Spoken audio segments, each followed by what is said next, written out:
A girl sends a message saying she's going to break up, and the protagonist starts crying. He's in disbelief, wondering if it's a joke.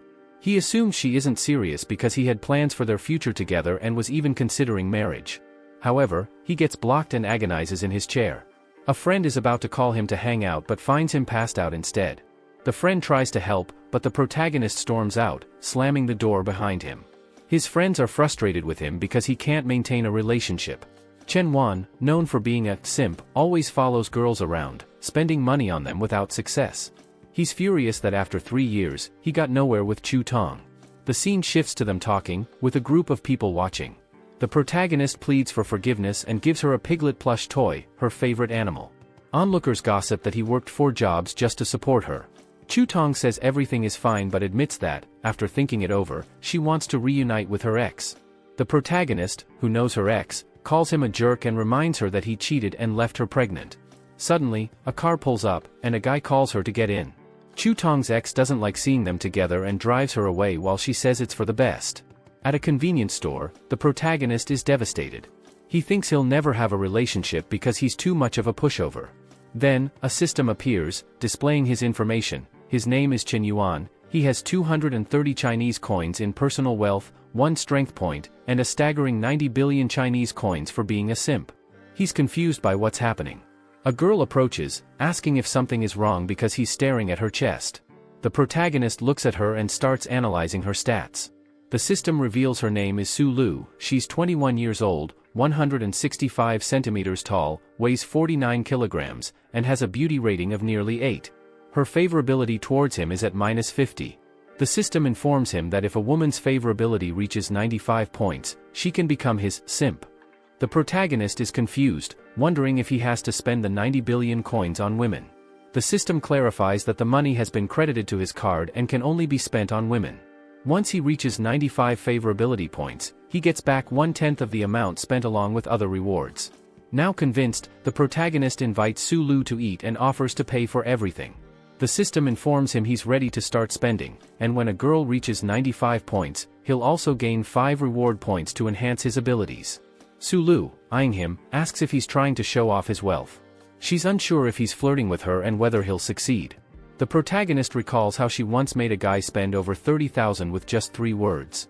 He responds to her teasing, saying if she doesn't test him, she'll never know. She accepts and challenges him to buy snacks for the entire class. Su Lu looks down on him, thinking he dresses like a beggar, yet dares to flirt with her. Determined, the protagonist spends 50,000 without hesitation. The people gossiping about him realize he's wealthy but doesn't dress like it. He tells Su Lu to relax, assuring her the amount is nothing to him.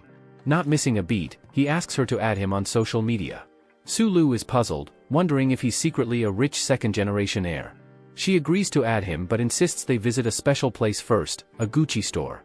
She claims she's not materialistic but just wants to be sure of his sincerity. Given his appearance, the protagonist fears being thrown out.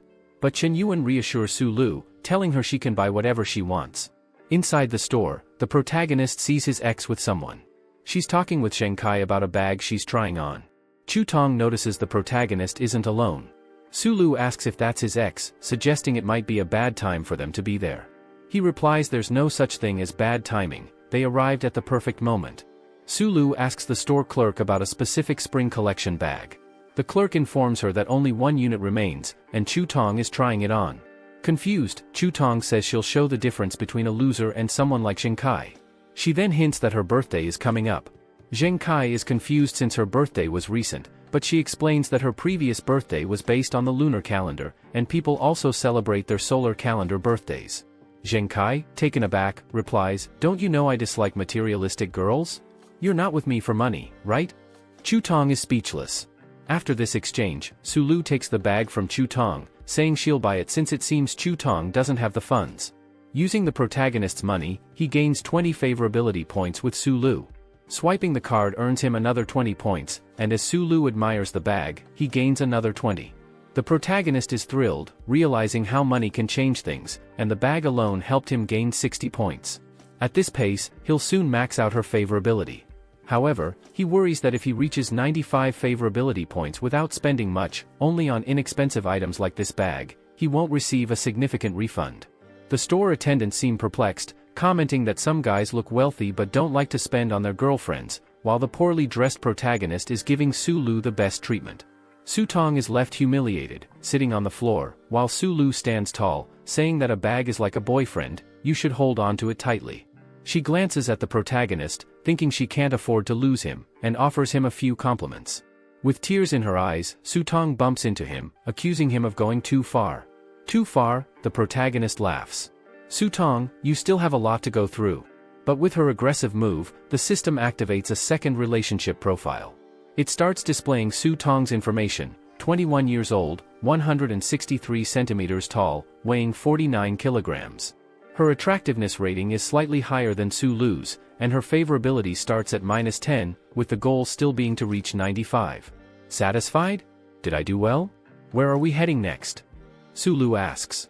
The protagonist replies that the night is just beginning and he has plenty of money, asking if she's content with only one bag. She then starts grabbing everything she can, ending up with her hands full of shopping bags. The protagonist hands over his card, and the store attendants assure him that the purchases will be delivered to his address once completed. Chen Yuan keeps gaining favorability with Su-lu, 5 points with each card swipe. Su-lu, now tired from buying so much, doesn't even know where she'll store all her new clothes. No problem, says the protagonist. I'll buy you a house. However, this bold move causes him to lose some favorability. Su-lu advises him to take it easy since they've already spent a lot. The protagonist realizes he scared her, understanding that even for a multimillionaire, buying a house so quickly is a bit excessive. Su-lu, a junior at the College of Fine Arts, 21 years old, 49 kilograms, and with black as her favorite color, catches the protagonist's attention as he subtly shows off how well he knows her. He asks the store attendant if they have a gift card for Su-lu, and they confirm. The protagonist then loads 500,000 credits onto the card for her to use anytime she wants, offering it as an apology for the misunderstanding. Su-lu blushes, feeling happy. The protagonist whispers in her ear, if you can't resist, just give in. Oh, you're such a bad boy. Su-lu giggles, giving him another 30 favorability points. The store attendants go wild, amazed at how attentive and caring he is towards her. The protagonist reflects that having money makes flirting so much easier. Su-lu asks him why, despite buying so much for her, he hasn't bought any clothes for himself. The protagonist jokes that he doesn't have much money. Wanting to impress him, Su-lu takes the lead, spending 50,000 of her father's money to treat the protagonist to a haircut, some new clothes, and sneakers. She's impressed by his transformation and the protagonist gains another 5 favorability points, then another 5, and another. He asks if he did something wrong since he's never spent money on himself before. Su-lu, touching Chen Yuan's chin, reassures him, saying there's nothing wrong at all, and that now they make a perfect couple. She thanks him for such a special day, and her favorability reaches 68 points. Back at the dorm, his friends ask why he's all dressed up and what he was doing all day. Chen Yuan casually mentions he was out with Su-lu. His friends offer some advice, reminding him that not long ago he was heartbroken over his ex, and now he's with Su-lu. They suggest he should be careful, or he'll end up broke. The protagonist thanks them for the advice, but shortly after, he receives a message from Shutong, saying that if he hates her, they should just delete each other's numbers. Chen Yuan looks at his phone, thinking about how to raise her favorability, knowing she wants to cut ties, but he's determined to make money from her. He responds, of course not. How could I ever hate you? You'll always have a special place in my heart. Shutong replies, revealing that she's only with her current guy because her mother is sick and needs 50,000 for medical treatment. Shocked that she was just toying with him, Shutong suddenly receives a notification, 50,000 transferred from the protagonist. Her friend, noticing, asks who sent the money. My ex, she answers. Wait, Chen Yuan? Didn't you dump him today? How is that loser this rich? Shutong starts second-guessing her decision to leave him. Despite sending her the 50,000, the protagonist only gains 5 favorability points. Shutong bombards him with questions. Why did he send the money? Where did it come from? Why was Su Lila with him? Why didn't he buy her a bag? And if he's secretly a rich heir? The protagonist silences her after receiving 15 messages in a row and wonders if there's a more fun way to spend money on women. He notices a girl doing a live stream, with just a few minutes left before she logs off. Frustrated, she asks if anyone's going to send gifts or if she should end the stream. The protagonist sees that he can send up to 1 million in gifts and decides it's more exciting than buying bags. He begins sending a series of gifts, and the girl thanks him for sending a rocket. But soon, 100 rockets flood her screen. The live chat erupts with jealousy and confusion, asking who sent all the gifts. Realizing the attention money can buy, the protagonist sends 900 more rockets, causing the girl's phone to crash. At the company where she does her streams, an employee informs the boss that something extraordinary has happened. A guy just spent 10 million on Xiaomi's stream. The staff is in disbelief, questioning if he's laundering money or working with the company. All the other streamers notice the protagonist's nickname and are amazed by his generosity, rushing to send him private messages. Chen Yuan simply watches the messages roll in. The girl who received the gifts wonders if it's all real, but then a man carrying a sign approaches her, saying he needs to get the protagonist's contact information and that he'll get a raise for it. She sends the protagonist a message, thanking him for the gifts and asking if he's still in the live chat, as she's about to log off. However, Chen Yuan had already gone to bed after a full day of spending money. The next morning, his friends are buzzing about the news of a guy who spent 10 million on a live stream, and they start discussing what they would do with that kind of money.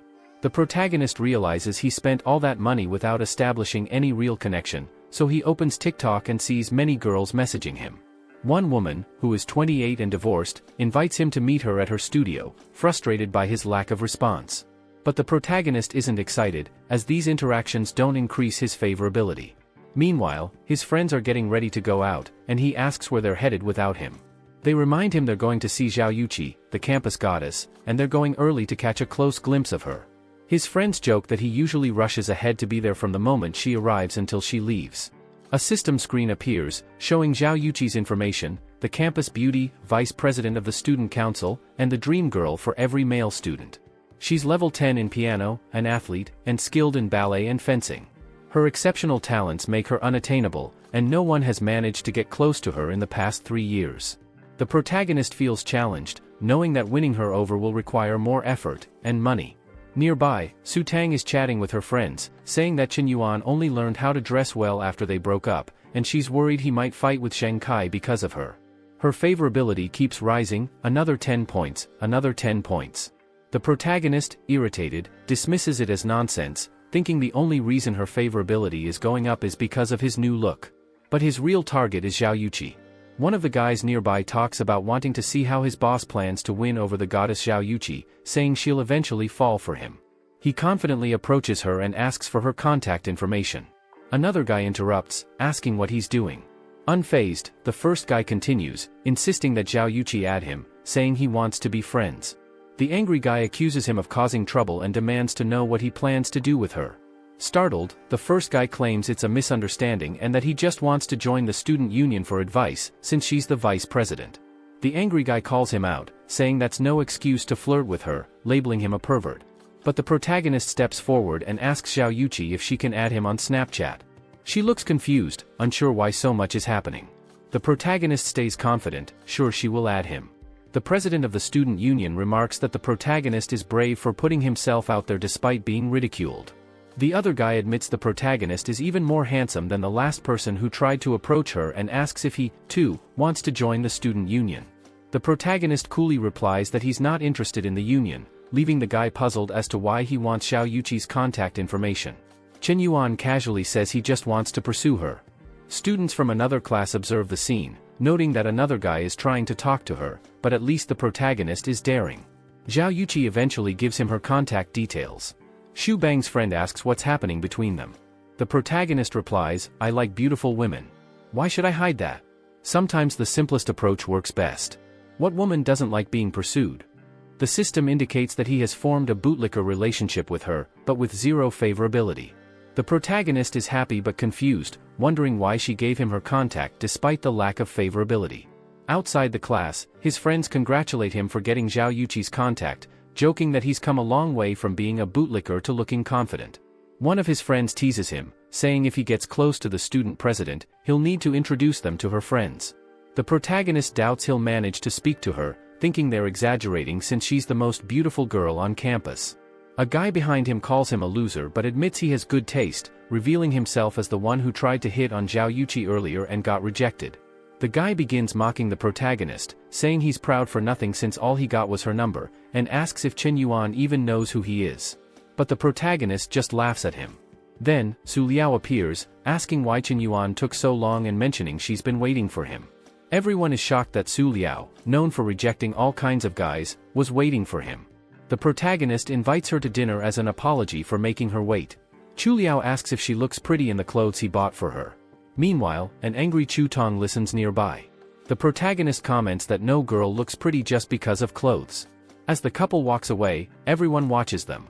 The rejected guy mutters that he doesn't understand how he was just one step behind the protagonist, but stops complaining when he notices Chu Tong nearby, wondering who she is. Chu Liao hands him a drawing she made of him, saying she stayed up all night working on it and warns that if he throws it away, she'll never forgive him. The protagonist, surprised, mentions that this is the first time in his life he's ever received a gift from a girl, and she asks if he liked it. He looks at her and questions whether all this is just a ploy to keep him around. Chu Liao grows uncertain, wondering if he really liked the drawing since he doesn't seem happy. He then asks if she'll give him better gifts in the future or just more drawings. Frustrated, she demands the drawing back, but he refuses, saying he'll keep it as a family heirloom. The protagonist tells her he values her more as a person than any gift she could give. Impressed by his smooth talking, she gains another 5 favorability points. The protagonist thinks that she wants to turn him into her obedient follower, but he plans to use her for financial gain. Suddenly, a guy interrupts, asking if Chu Liao is still going to do her nails and questioning who the protagonist is, assuming he's wealthy. The protagonist figures this guy is just another one of Chu Liao's admirers, noting that this kind of thing happens often. Chu Liao responds coldly, saying she doesn't know who this guy is and that he doesn't control her. The protagonist steps forward, introducing himself and asking the guy for his name and how long he's been following Chu Liao. The guy introduces himself as Yang Yu from the arts department, explaining that he's been following her for 6 months. The protagonist tells him that's nothing and shares a personal story about how he once followed a girl for 3 years, worked multiple jobs, and lived on bread, only to be replaced by a guy with a Mercedes-Benz. Yang Yu is confused by this story, but the protagonist uses it to inspire him, saying that when people turn their backs on you, it should drive you to improve. He encourages Yang Yu to go back to his dorm and make her regret her decisions. Yang Yu is moved to tears by the speech. Even Chu Liao seems confused, wondering why Yang Yu is crying, awkwardly explaining that he's just a friend. The protagonist responds by saying he doesn't care about her past, but points out that she doesn't respect herself or him. He then rips up the drawing and tells her that she can use the card he gave her, but he doesn't want to see her again until she sorts out her relationships. He's curious to see how she'll handle this situation since it's the first time something like this has happened. Chu Liao starts to regret her actions, realizing that the protagonist is the first person who truly cared for her. And she gains another 5 favorability points. Meanwhile, Yang Yu reflects on how he's grown, having resolved things with Chu Liao, and decides it's time to move on.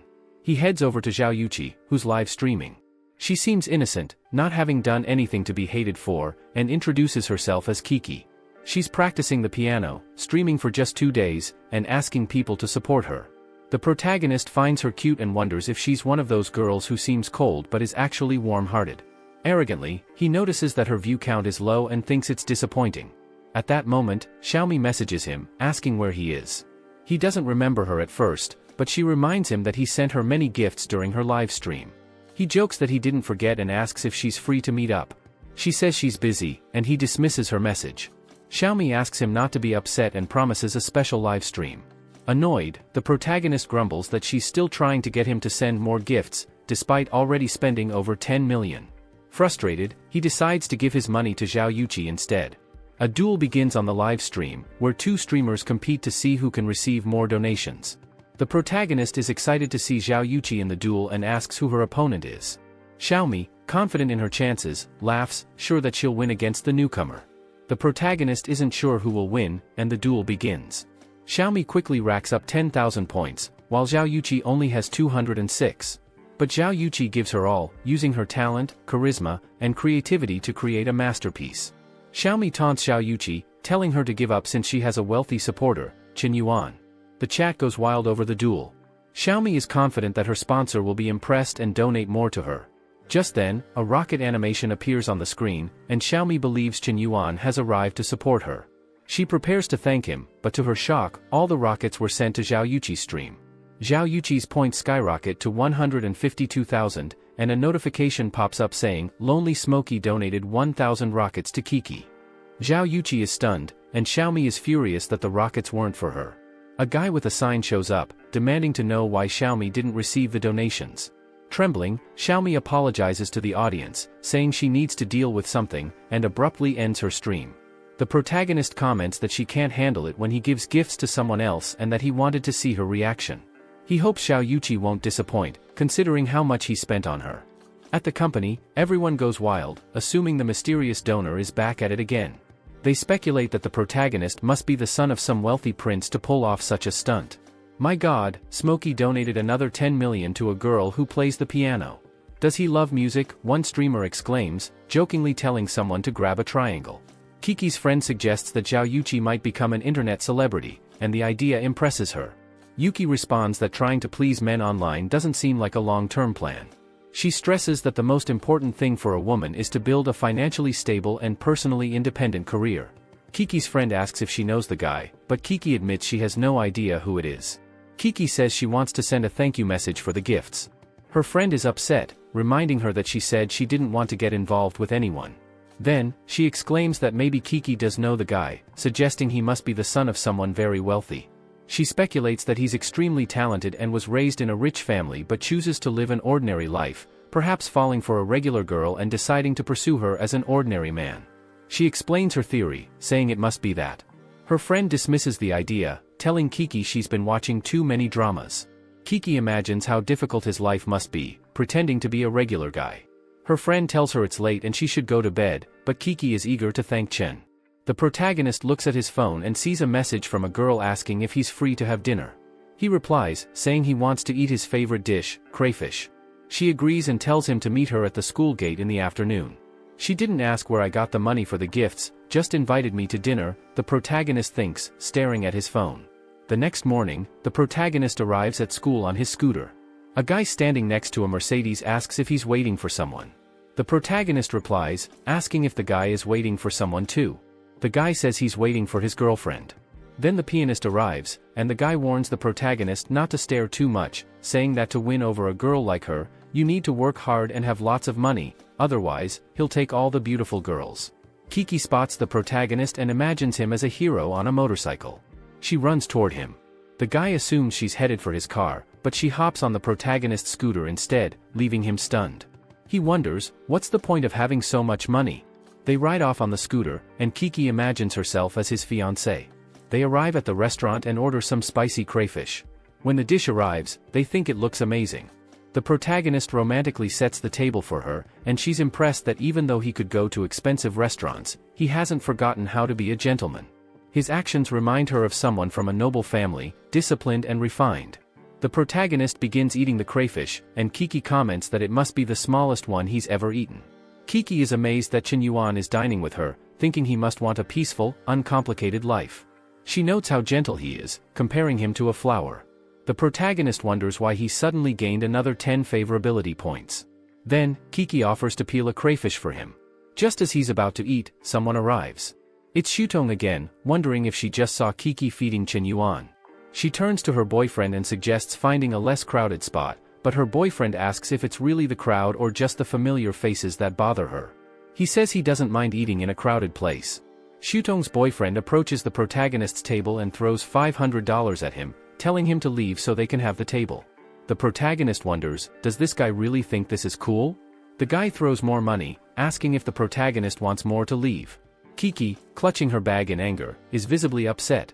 The protagonist assumes she's stressed because of the guy, wondering where this man came from to ruin their perfect date. The guy pulls out more money, offering to make the protagonist leave, but a staff member steps in, offering to take the money and find another table for them. This only angers Shutong's boyfriend more, as he insists he wants that specific table. Suddenly, a woman hits him with her handbag, pretending it was an accident. Chen is confused about what's happening. The blonde guy seems to know the woman and calls her by name, Chokam. She angrily asks him what he's doing here, accusing him of cheating on her. The guy claims she's misunderstanding and insists he can't cheat on her because she's everything to him. Chokam curses him, while Ken's admirers look on. One of them grabs the blonde woman's hair, accusing her of seducing him. The blonde girl cries, saying that Ken invited her and lied about being single. The guy claims she's making up stories and slaps her across the face. She collapses, devastated.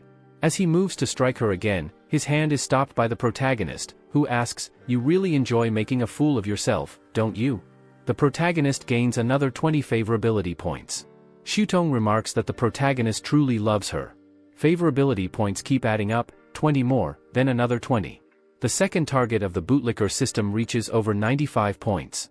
The system congratulates Chen Yuan for successfully reversing the bootlicker situation, showing that Chen spent 50,000 on the second target and will receive 5,000 in return. Shutong has been converted into the protagonist's bootlicker, and he gains 20 strength points. Chen Yuan allocates 10 points to strength and 10 to fitness. He flexes his arm, and the blonde guy demands that Chen let go and grabs a bottle, threatening to kill him. Chen, annoyed, punches both the bottle and the guy, sending him flying. The guy falls to the ground, defeated, and Chen declares that relying on a woman isn't shameful, but hitting a woman while doing so is despicable.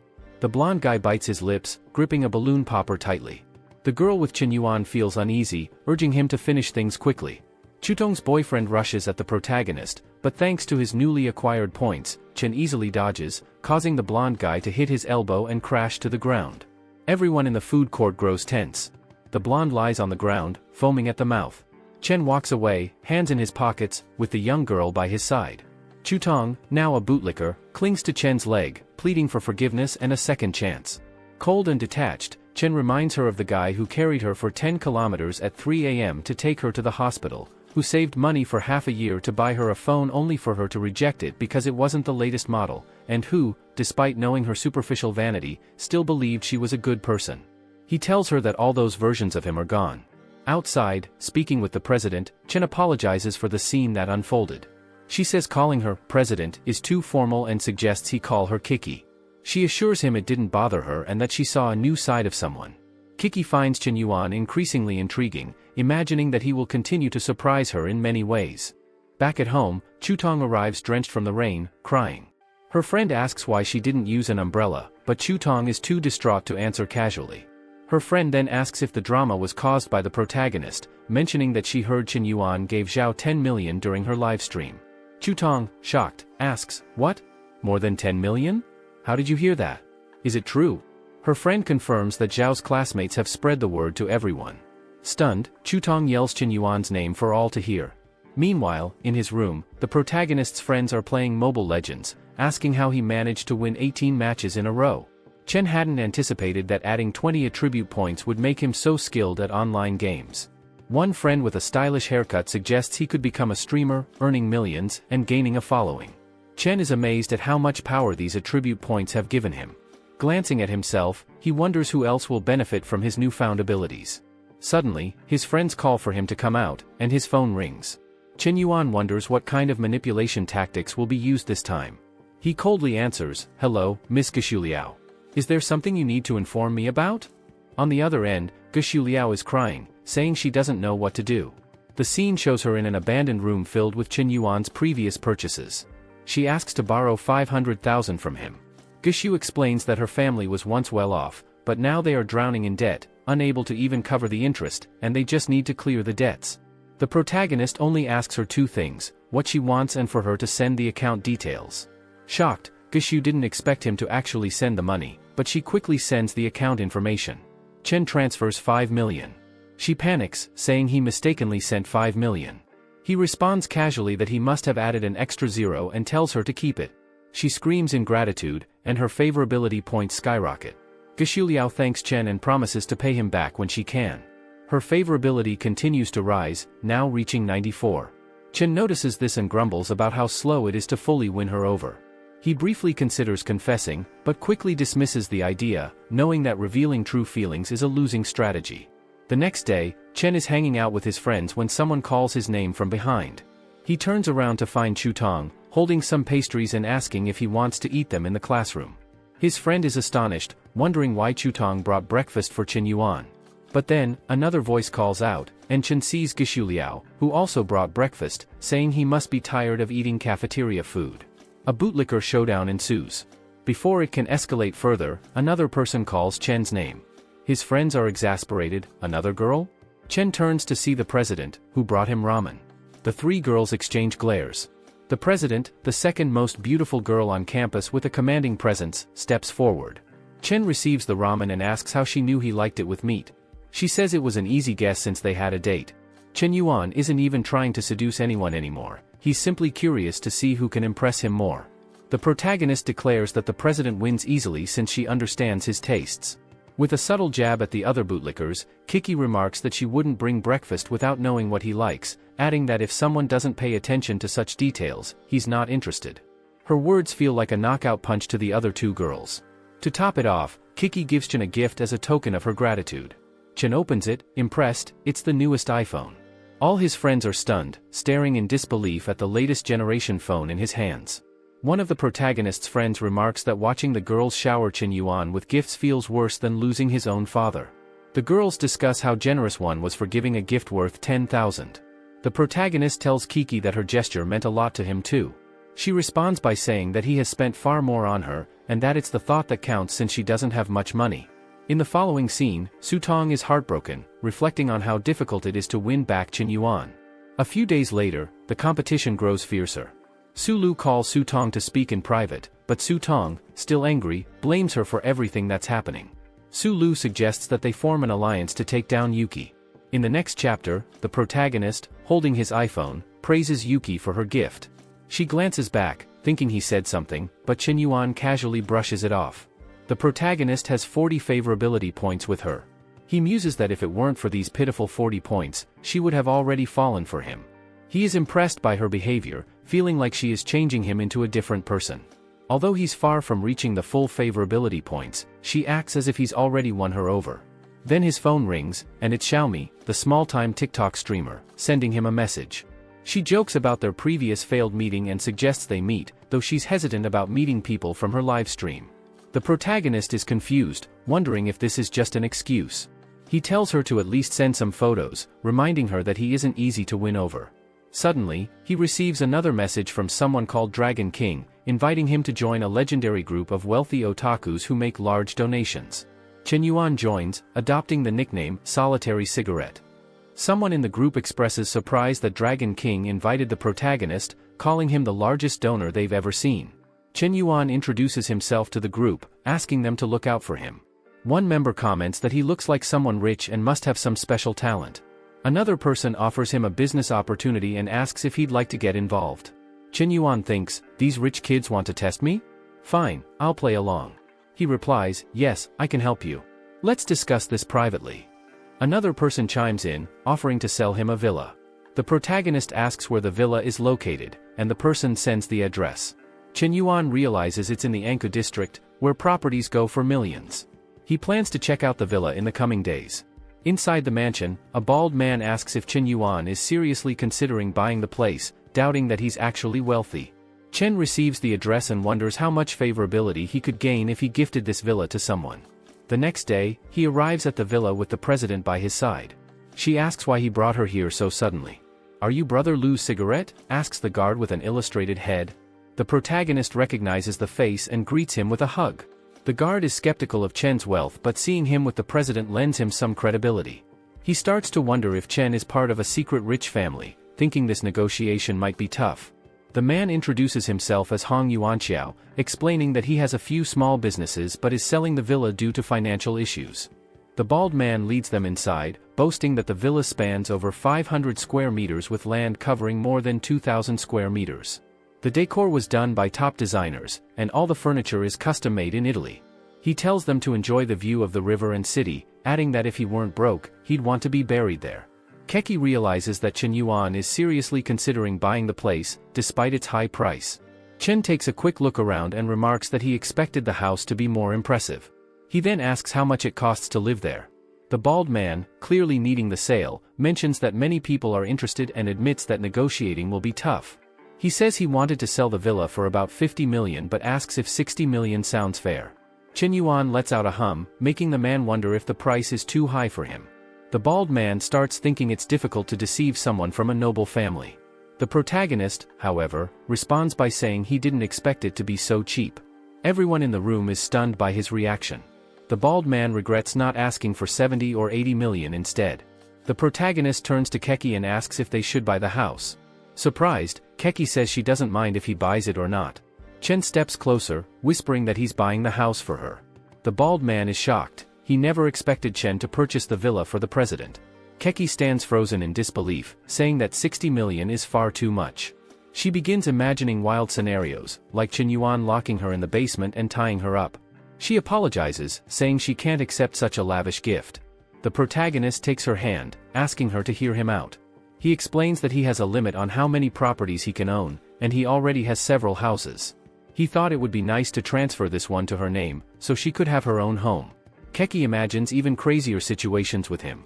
Chen Yuan whispers, asking if she thinks relationships are important, telling her that everything he owns is also hers.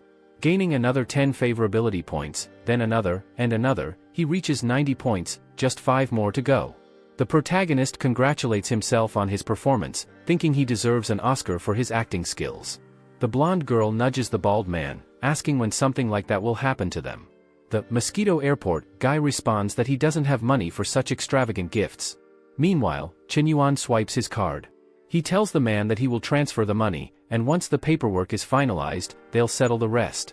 The man reassures the protagonist that everything will be taken care of in the next few days.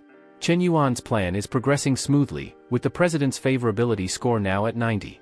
He thinks that once he fully maxes out her favorability, the 70 million he spent will turn into a return of over 700,000. She looks at him, thinking that after everything that's happened, he's about to say something embarrassing. She starts daydreaming about their perfect wedding, debating between Milan or the Maldives as the venue. She wonders what the ring will look like and even starts thinking of baby names, worrying whether he'll forget her when he gets old. But before she can daydream further, they arrive at their destination. She steps out of the car and asks if Chen Yuan isn't getting out. He says no, he's off to play a game of League of Legends with a friend and waves goodbye. She waves back, feeling disappointed, having expected more than just a casual goodbye. Chen Yuan heads to an internet cafe, greeting his friends. They complain that he took too long, telling him they already started a match without him. They urge him to hurry and sign in, as they're losing. The protagonist notices Su Lu is also there and is surprised. She explains that her father owns several internet cafes, and this one was recently opened. She's there to help attract customers. She thanks him, mentioning that her family's debts have finally been paid off. Su Lu then tells him to stay put while she gets him a drink and an unlimited game card for the cafe.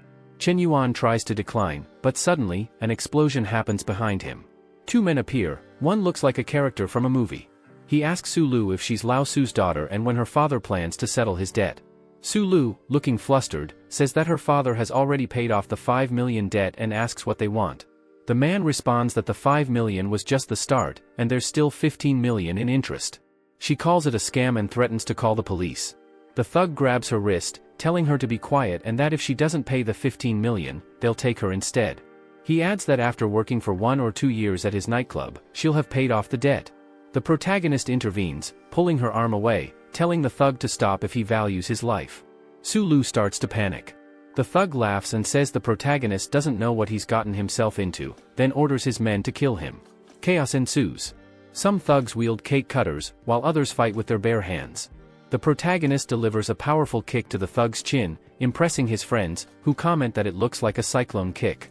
The scene shifts to the thugs fleeing, trying to avoid further punishment.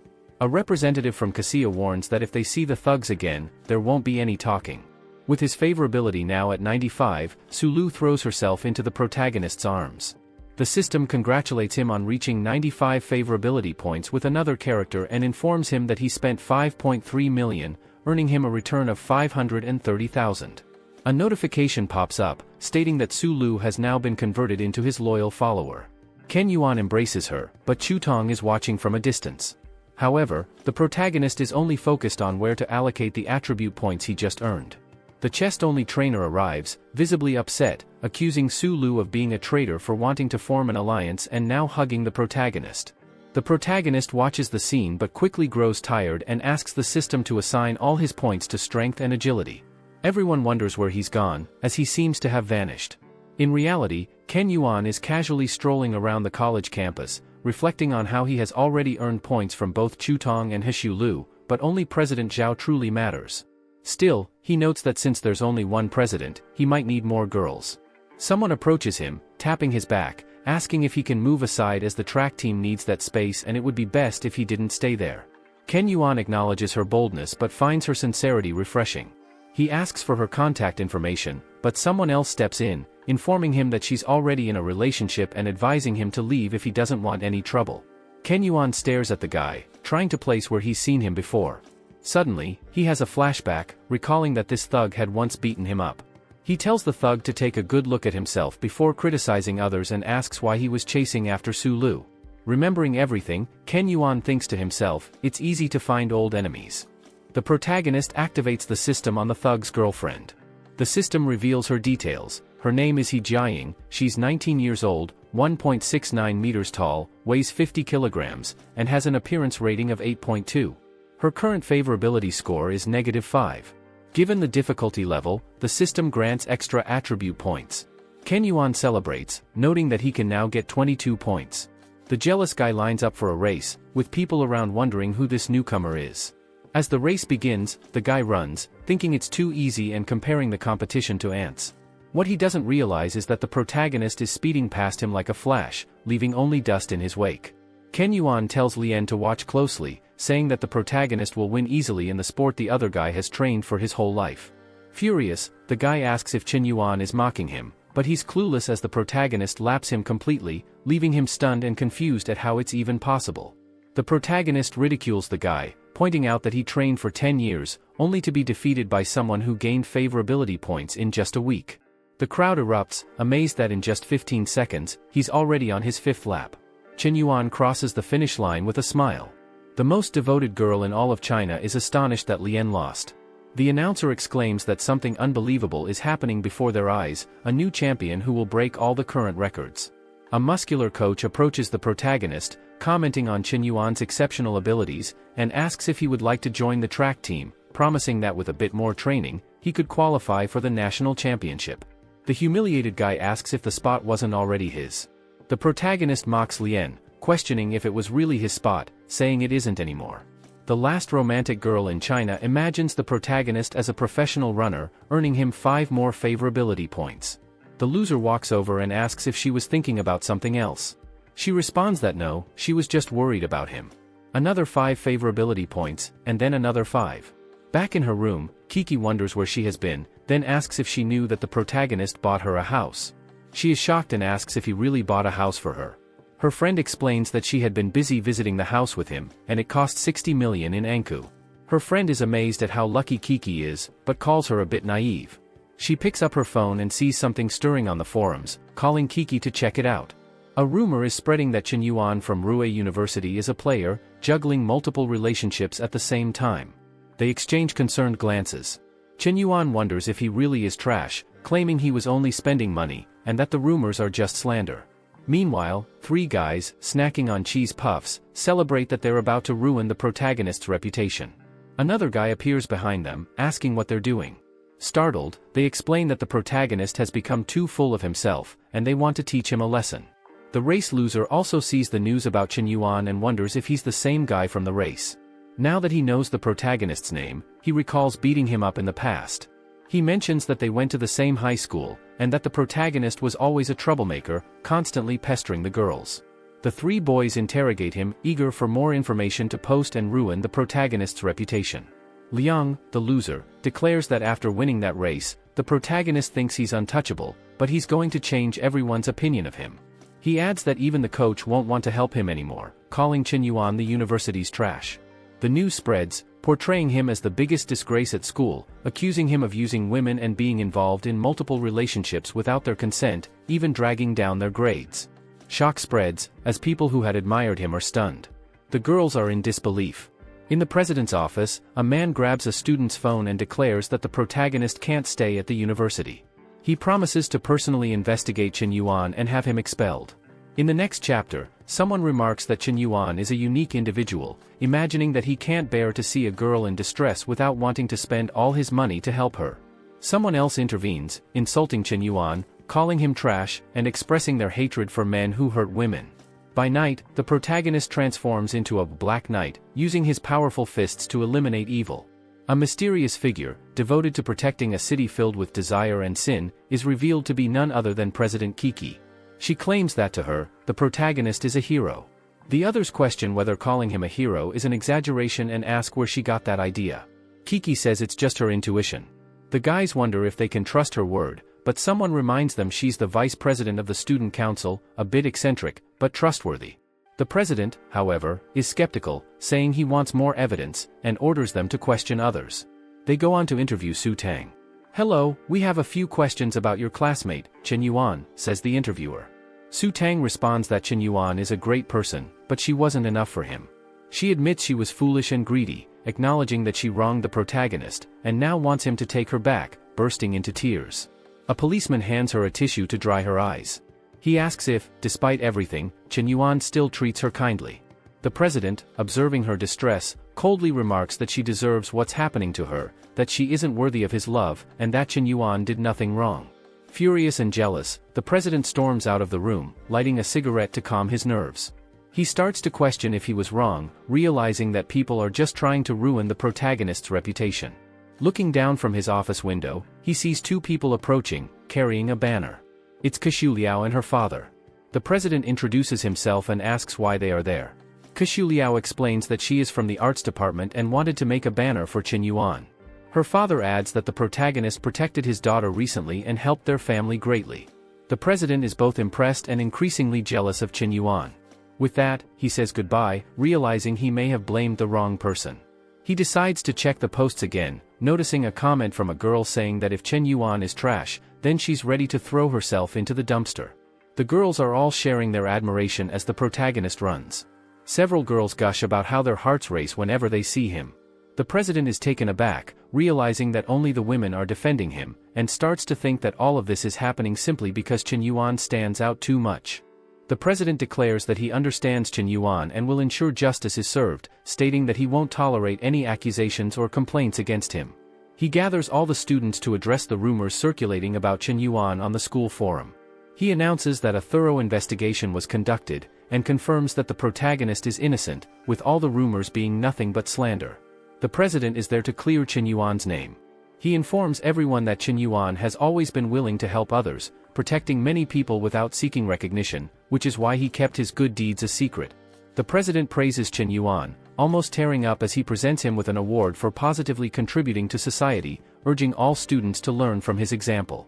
Chen Yuan, confused, wonders what's going on and why he's receiving this award, especially if it's just for protecting someone. Ling is furious, cursing the president, since the protagonist's reputation was supposed to be ruined. Ling believes he should be in Chen Yuan's position. He then notices his girlfriend complimenting the protagonist, and his jealousy grows as her favorability towards Chen Yuan increases. Another 10 points, another 10 points. As the meeting concludes and everyone starts to leave, she asks Ling if he's gone mad or feeling unwell, and why he's so jealous of the protagonist.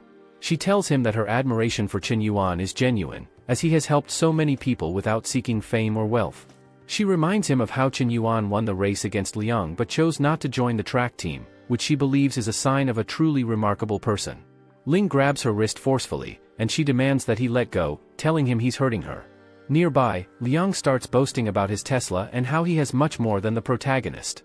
But as they speak, the protagonist calls a bald man to pick him up. The protagonist specifically asks not to be picked up in an expensive car, wanting to maintain a low profile. The bald man arrives in a new luxury car, apologizing and explaining that he was on time but had come in that vehicle. The protagonist gets upset, reminding him to pay attention and not use flashy cars. The bald man acknowledges his mistake, and with that, the protagonist leaves. Liang's girlfriend, fed up with the situation, tells him she wants to break up. He says it's impossible, but she walks away, leaving him devastated. Meanwhile, Chen Yuan transfers some money to the bald man, who thanks him. The protagonist says that now that things are settled, he'll head back to school. The bald man offers a ride again, but Chen Yuan declines, explaining that the car draws too much attention. The bald man agrees and just advises the protagonist to be careful. As he walks through the city, Chen Yuan thinks about President Zhao, realizing she needs just a little more to complete the system and gain the 25 attribute points. He wonders if the chubby guy has anything to sell again. Checking the group chat, he sees people commenting that he managed to buy the house with just a bit of negotiation. One person remarks that Chen Yuan must have a lot of money. The protagonist tells them to calm down, explaining that he only bought the house to help a friend. The group is shocked when Chen Yuan suddenly appears, and everyone greets him with admiration. One of the guys with a car photo asks if Chen Yuan is interested in buying a luxury car, mentioning that he knows some dealers. Another person informs him that the Zhang family has a small business dealing with imported cars and introduces him to the protagonist. Looking at the business card, Chen Yuan notices it says Zhang Group. He imagines that the Zhang family must have a massive industry, and the guy must be a second-generation rich kid. Chen Yuan compliments Zhang, saying that managing such a large car business at his age is impressive. Zhang responds that he thought Chen Yuan was older, considering that he already purchased a house. They chat for a bit, and from a distance, two girls speculate about who Chen Yuan might be, assuming he's the son of a wealthy family given that manager Zhang is treating him with such respect. However, they dismiss any chance of getting to know him. Zhang, without bragging, mentions that his store has the largest collection of luxury cars in the city and offers Chen Yuan any car he desires. The protagonist, thinking about a legendary car, asks for a Bugatti Chiron. Zhang, surprised, says there are very few units available and assumes Chen Yuan is joking. The protagonist, noticing the lack of availability, then asks if they have a Lamborghini Veneno. Zhang regretfully says they don't. Chen Yuan moves on to ask if they have a Pagani Huayra, to which Zhang again replies that they do not. At this point, the salesperson is visibly nervous, sweating profusely, as Chen Yuan seems to be testing the limits of their inventory. The manager explains that the cars they have for sale range between 2 and 8 million, and the vehicles the protagonist is asking for are a bit beyond that price range. The protagonist, clearly disappointed, remarks that he expected more from Zhang, who had claimed to have luxury cars. Zhang, thinking the protagonist must be joking, given that he bought a house in that price range, realizes he's serious about wanting a car of similar value. The manager admits they don't have the cars Chen Yuan is asking for but suggests a Ferrari LaFerrari, one of Ferrari's rarest models. He mentions that it comes with a V12 engine, producing 800 horsepower, a dual transmission, and can accelerate from 0 to 100 km per hour in under 3 seconds, priced at 22 million. He asks for Chen Yuan's opinion on the car. Chen Yuan responds that Ferraris aren't considered particularly expensive, but not cheap either, and that it might make the perfect gift for President Zhao. The protagonist declares that if the price is above 20 million, then the deal is done. He praises Zhang for his effort and expresses his eagerness to purchase the car right away. He asks if the vehicle can be delivered to Riverside Villa, Community No. 1. Nervously sweating, the manager assures him it can be arranged. Just then, Chen Yuan receives a call from Lu Wenji, shouting in his ear. In the next chapter, one of Chen Yuan's friends opens up about how his girlfriend, Zhou Jia, told him she was getting her nails done with a friend. Growing suspicious after she had been out for a long time, he went to check on her, especially since it had started raining, and she hadn't taken an umbrella. In a chivalrous act, he brought her an umbrella, only to discover her cheating on him in the rain. Heartbroken, he tells Chen Yuan that his heart won't stop hurting, as they had been in a relationship for 3 years and he was already planning their wedding. Chen Yuan advises him to take it easy, mentioning that he's already drunk 8 bottles of alcohol and should take a break. But the heartbroken guy desperately asks how to win her back. The protagonist firmly tells him to keep his head straight, reminding him that the mistake was hers, not his. Loudly, Chen Yuan adds that his friend is starting to look like a bootlicker. His friend collapses to the floor, asking how Chen Yuan can be so composed and why he can't accept that she betrayed him. Now furious, the protagonist tells him he needs to teach her a lesson and grabs his phone. His friend asks who he's calling and what his plan is. Chen Yuan reassures him, saying he'll take care of everything and promises that his ex-girlfriend will soon be begging for forgiveness. Chen Yuan calls the dealership manager, who answers immediately. The protagonist requests to borrow a few cars, not just any cars, but ones worth over 20 million, and mentions that he'll need some trusted friends to drive them tomorrow. The dealership manager agrees without hesitation, saying he'll arrange everything. Still confused, Chen Yuan's friend watches as the protagonist makes another call, this time to Su Liao. His friend notices that with a single call, a beautiful girl arrives, and he asks where the old Chen Yuan, the one who used to grovel to girls, has gone, now that it seems they are the ones flocking to him. Introducing his friend, the protagonist says, "Hey, Su Liao, this is my brother Wenji." Su Liao, initially confused, wonders if Chen Yuan just called her to introduce a friend. After thinking it over, she imagines he might want her to meet his close friends. However, the protagonist quickly clarifies that it's not about that and that he just needs her help for a little prank. The next day, Chen Yuan's friend shows up looking like a gangster. Su Liao clings to his arm, saying he scared her when the car he bought for her almost hit someone. Nervously, the friend stammers that if she had hit someone, it wouldn't have been a big deal, they could just buy another car. Wenji's ex-girlfriend watches in astonishment, unable to believe how much he has transformed, looking like a second-generation rich kid. She sarcastically asks if Wenji came just to show off. He responds nervously, implying that someone was barking. Angrily, his ex-girlfriend demands to know what he's doing, reminding him that she knows his family.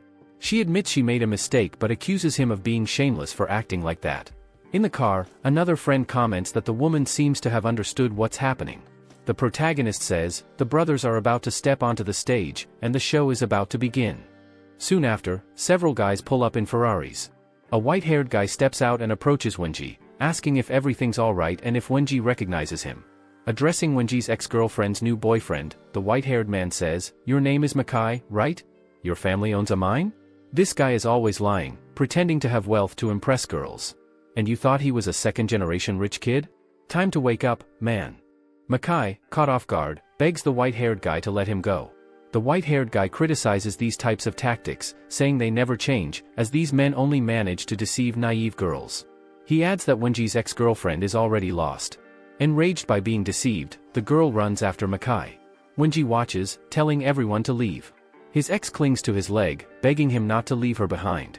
She confesses that it's not just about liking luxury, but her fear of poverty. She pleads for another chance. Wenji tells her not to call him by that name, and that this will be the last time they ever see each other. He warns her never to contact him again.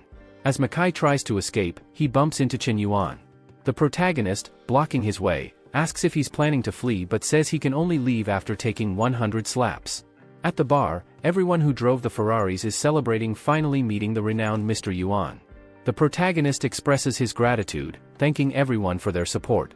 The guys reassure Lu Cigarette, saying it's all good since he's a friend of Chef Zhang, and there's no need for formalities.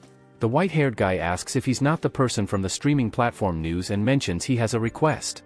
The protagonist asks what favor he needs. The guys exchange glances. The white-haired man explains that he has a favorite streamer but is low on money and asks if Chen Yuan could offer some help. The protagonist suspects the group is testing how much wealth he truly has. The dealership guy tells the protagonist not to worry, stating it was all a joke, and jokingly tells the white-haired guy that if he wants to woo a girl, he should handle it himself. Lu Cigarette slams his glass on the table, and the group wonders if he didn't appreciate the joke. The protagonist says the joke was too tame, as it was merely about sending gifts. He excuses himself to go to the bathroom, leaving his phone on the table, telling the white-haired guy he can spend as much as he likes. The guy takes the phone, feeling dignified and surprised that the protagonist trusts him enough to let a stranger spend his money freely. Chen Yuan is aware that there's no money in the account to cover the drinks but knows the white-haired guy can send as many virtual gifts as he wants. As the protagonist heads to the restroom, the guy looks around, thinking about a dragon against a chick and muttering to himself. Upon returning from the bathroom, Chen Yuan notices everyone gathered around, curious about what's going on. "My God, 1004, 1006, damn man," the crowd around the table exclaims. The protagonist approaches, asking what's causing all the excitement. Nervous, the white-haired guy hands the phone back. The protagonist mocks him, calling him weak for only spending 20 million while he was in the bathroom. The crowd goes wild, wondering if the protagonist has more money than a bank. Chen Yuan is frustrated, pointing out that the guy barely spent 13 million, not even close to 20 million, and declares that he'll spend 60 million next time. The white-haired guy grabs his hand, pleading with him to stop, saying the excessive spending is making everyone uncomfortable. The dealership guy arrives and tells the white-haired guy that he couldn't outdo the protagonist and proposes a toast to Chief Yuan. He starts the toast, declaring, "From now on, I follow your leadership, Honorable Chief Yuan." Onlookers wonder who the man at the center of attention is. They note that while the white-haired guy is quite wealthy, he seems to be aligning himself with the protagonist. Chen Yuan's phone rings. He glances at it and bids farewell to the group. One of the guys, Blue Gear, realizes what's happening and accuses the protagonist of trying to sneak away to avoid paying the bill. However, another guy quickly dismisses this, pointing out that they just witnessed him spend a fortune. Blue Gear agrees. The message is from a streamer, letting Chen Yuan know she's in town and eager to meet him. The protagonist replies, saying he's free tomorrow and sends her a few kisses. Chen Yuan reflects, thinking that, after a long time, he's finally going to reap the rewards of his generosity. The next day, the streamer arrives, thinking it will be just a date, confident that her charm will win him over. The next chapter starts with a long message from Chutan, saying she wants to start over, imagining them traveling the world together, tasting all kinds of food. But when she woke up, she realized she was alone and begged for his forgiveness. The protagonist immediately blocks and deletes her contact, focusing instead on his date with the streamer. The streamer asks what he was doing, but Chen Yuan brushes it off, saying it was nothing important and asks what she was talking about. She recalls her boss scolding her, saying that Chen Yuan spends more in a day than all her fans combined and that she must do whatever it takes, even if it means stripping and putting him to sleep, to capture him. Despite her efforts, the streamer feels discouraged as the protagonist seems indifferent to her charms. She tries to seduce him, asking how he became so wealthy at such a young age. However, a system message notifies her that her favorability is too high to establish a connection. The protagonist realizes he needs to lower her favorability first and begins doing unpleasant things, like putting his feet on the table, to achieve this. He tells her he's just an unemployed guy who got lucky. Outraged, she asks how he can be jobless yet still have so much money to spend. The protagonist responds that he's just living off his father's money, but they're going bankrupt and owe millions to the bank. He admits he arranged the meeting to see if he could get back some of the money he had gifted her because he spent too much. Disgusted, she watches as the protagonist picks his nose and doesn't wash his hands afterward. Despite this, his plan is working as her favorability points drop by 20. Unable to bear it any longer, she asks why he invited her out if he's broke, accusing him of being dishonorable for asking for gifts back. Lose 20, lose 20, lose 20, the system flashes as her favorability continues to plummet. She finally says she must have been crazy to agree to meet a loser like him. The streamer calls someone, telling them she met the protagonist and that he's bothering her, thinking he might be a stalker. The protagonist, disappointed, labels her as shameless for changing her attitude so quickly. Suddenly, a man bursts through the door, demanding to know who's bothering his woman. She runs to him, saying she was scared to death by the pervert Chen Yuan. Ignoring her, the man walks toward the protagonist and greets him respectfully, "Brother Yuan, you're here too." The man is impressed to meet Chen Yuan, saying it's an honor. The streamer is left confused, not understanding why the man is being so polite to Chen Yuan. It turns out that the man is one of the richest second-generation heirs, owning several industries in the region. He slams the table, calling her foolish for bothering one of the most important men, and for assuming he was poor. The streamer realizes she made a huge mistake, thinking the protagonist was testing her sincerity. She quickly tries to apologize and beg for his forgiveness, realizing she messed up big time. With that, the system connects with her. The protagonist looks at her and says it's fine, she's just a young, inexperienced girl. She replies that she understands and confirms he truly is her favorite. Plus 10, plus 10, plus 10 favorability points. Chen Yuan ponders whether this is how people make a living, by seducing others, and reflects that as long as they can get money, favorability will increase. He decides he won't let her off that easily. The guy from the date slams the table, expressing frustration that he spent a lot of money to boost her fame, only for her to treat one of his best friends so poorly. He invites the protagonist to an exclusive event in his honor. Chen Yuan agrees, saying he'll attend as a gesture of respect for their friendship. As Chen Yuan gets into the car, the little streamer insists on coming along. In the car, she hugs him and asks if he's angry at her, acknowledging that she understands she was wrong. The protagonist takes out his phone and opens the streaming platform, telling her it's okay and she's worrying too much. He starts a live stream of a well-mannered girl, encouraging viewers to follow her.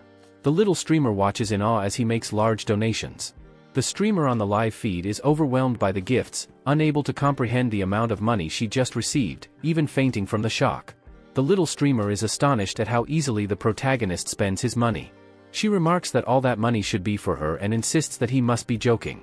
Plus 30 favorability points. The girl on the stream flirts, saying she wishes his fingers were touching her instead of the screen, and Chen Yuan earns another plus 30 favorability points. Watching this, he remarks that she's crazy for enjoying him humiliating her by giving money to others. Arriving at the event, the guy welcomes Chen Yuan, informing him that they're at the city's most prestigious private restaurant, accessible only through a special membership invitation.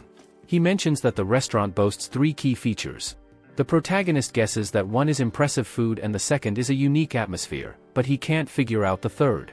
The guy is impressed that Chen Yuan guessed 2 and hints that he would never guess the last one. Chen Yuan sees the president playing an instrument, and the guy reveals that the third feature is the chef's daughter, Zhao Yuqi. As she stands up, they exchange puzzled glances. She notices the little streamer clinging to Chen Yuan's arm, and the protagonist loses 5 favorability points as Zhao Yuqi breaks her instrument, saddened and tearful. The protagonist watches her run away, frustrated that he was so close to a breakthrough. He wonders if he can turn the situation around and fix everything in one go. He pushes her against the wall, and she angrily calls him a fool for playing with her emotions. Chen Yuan thinks he can't afford to miss this opportunity and asks if she's seen a particular movie. Annoyed, she responds that she's tired of him, and now he's asking about movies? Chen Yuan lights a cigarette and explains that he's the son of a tycoon, asking if she knows he has an extraordinary background and wonders why he lives such a simple life. He reveals that there's a secret family rule: when someone in his family turns 18, they must spend 10 billion in a month to receive a fortune of 50 billion. The protagonist explains that his focus is to spend that money, saying he's invested in various projects, activities, donations, and environmental initiatives. He adds that the streamer he donated to was part of this mission to spend the money. He assures her that this situation was just a misunderstanding and confides that everything he's told her is a secret known only to her, asking her to keep it confidential.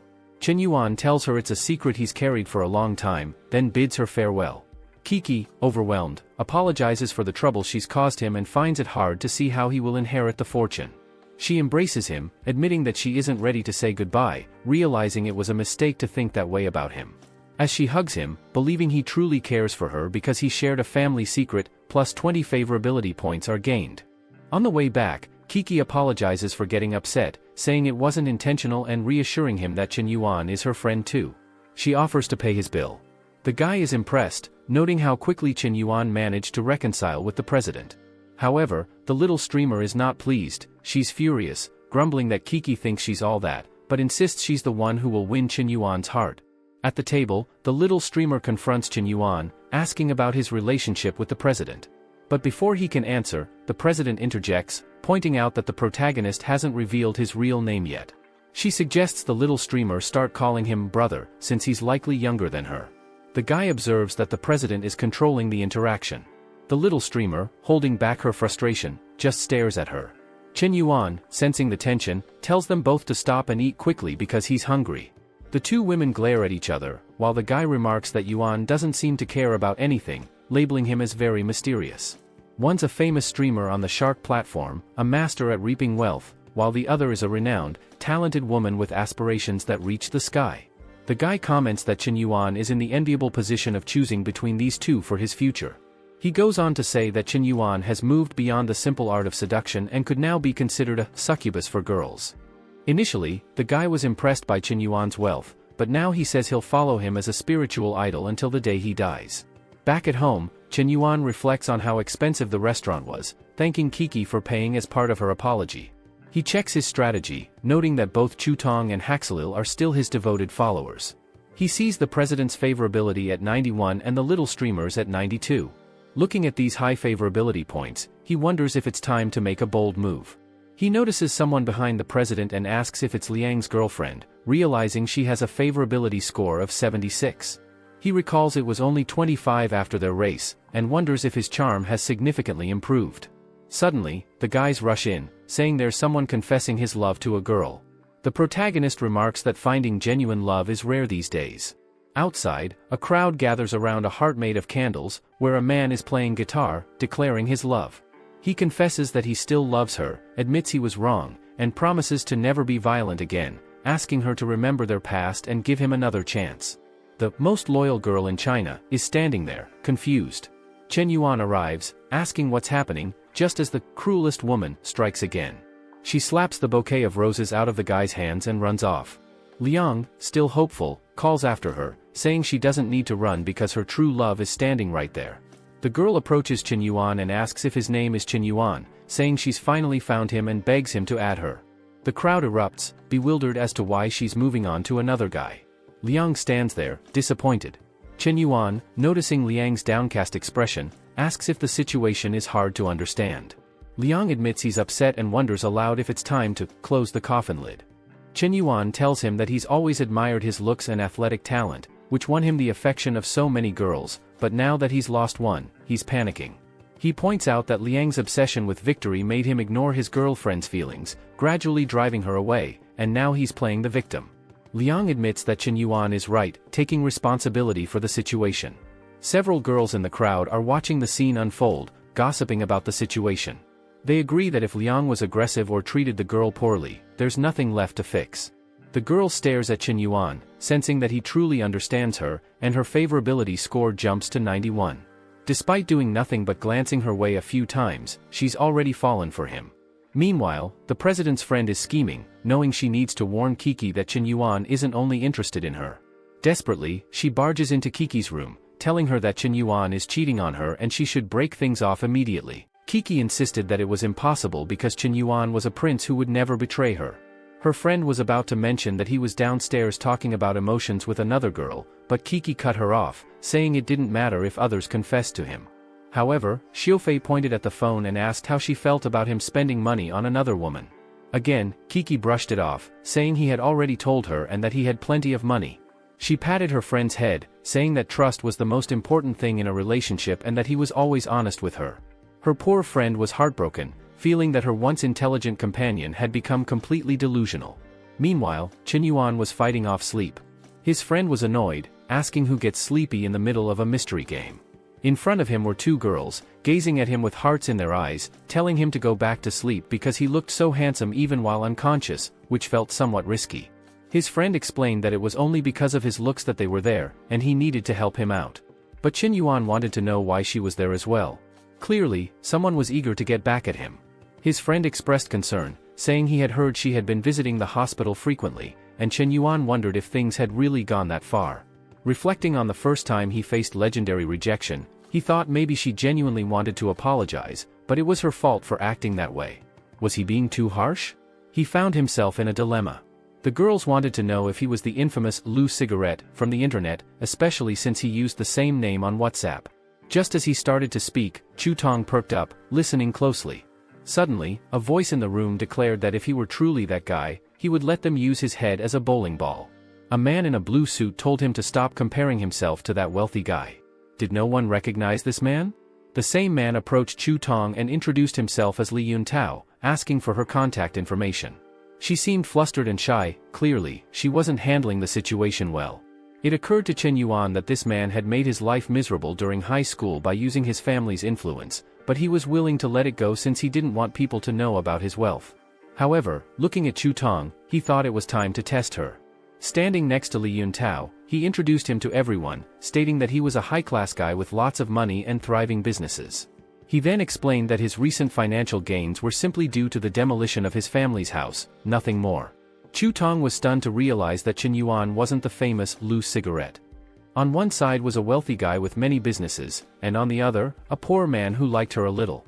Her favorability toward Chen Yuan dropped, and her admiration system crashed by 15 points. But this made the protagonist smile as Shutong ran to add Lin Shutong. She had a sly look on her face, clearly thinking that even a fool knew who the better option was. Lin Shutong laughed, telling Chen Yuan that it was amusing. The girl he introduced had just added him. He leaned in and whispered to Chen Yuan that he had been humiliated middle school style and would continue to be. Did anyone notice something off? As Lin Shutong left, he announced he would cover the bill for everyone. Chen Yuan started laughing maniacally, leaving everyone wondering what was happening. He reassured them it was nothing, that he had just come to a realization. He had given Shutong the best opportunity, and yet she showed her true colors again. From that moment, he decided he would have no more sympathy. She didn't deserve it. As he was leaving, Lin Shutong asked if he was already heading out, adding that tomorrow there would be a middle school reunion. Chen Yuan considered it and told him that if it was just middle school people, he would definitely attend at a fancy restaurant in room 888. The reunion was in full swing, and everyone was happy, celebrating each other's successes, especially Lin Shutong's. In the midst of the crowd, Chen Yuan felt invisible. He thought Lin Shutong never missed a chance to show off.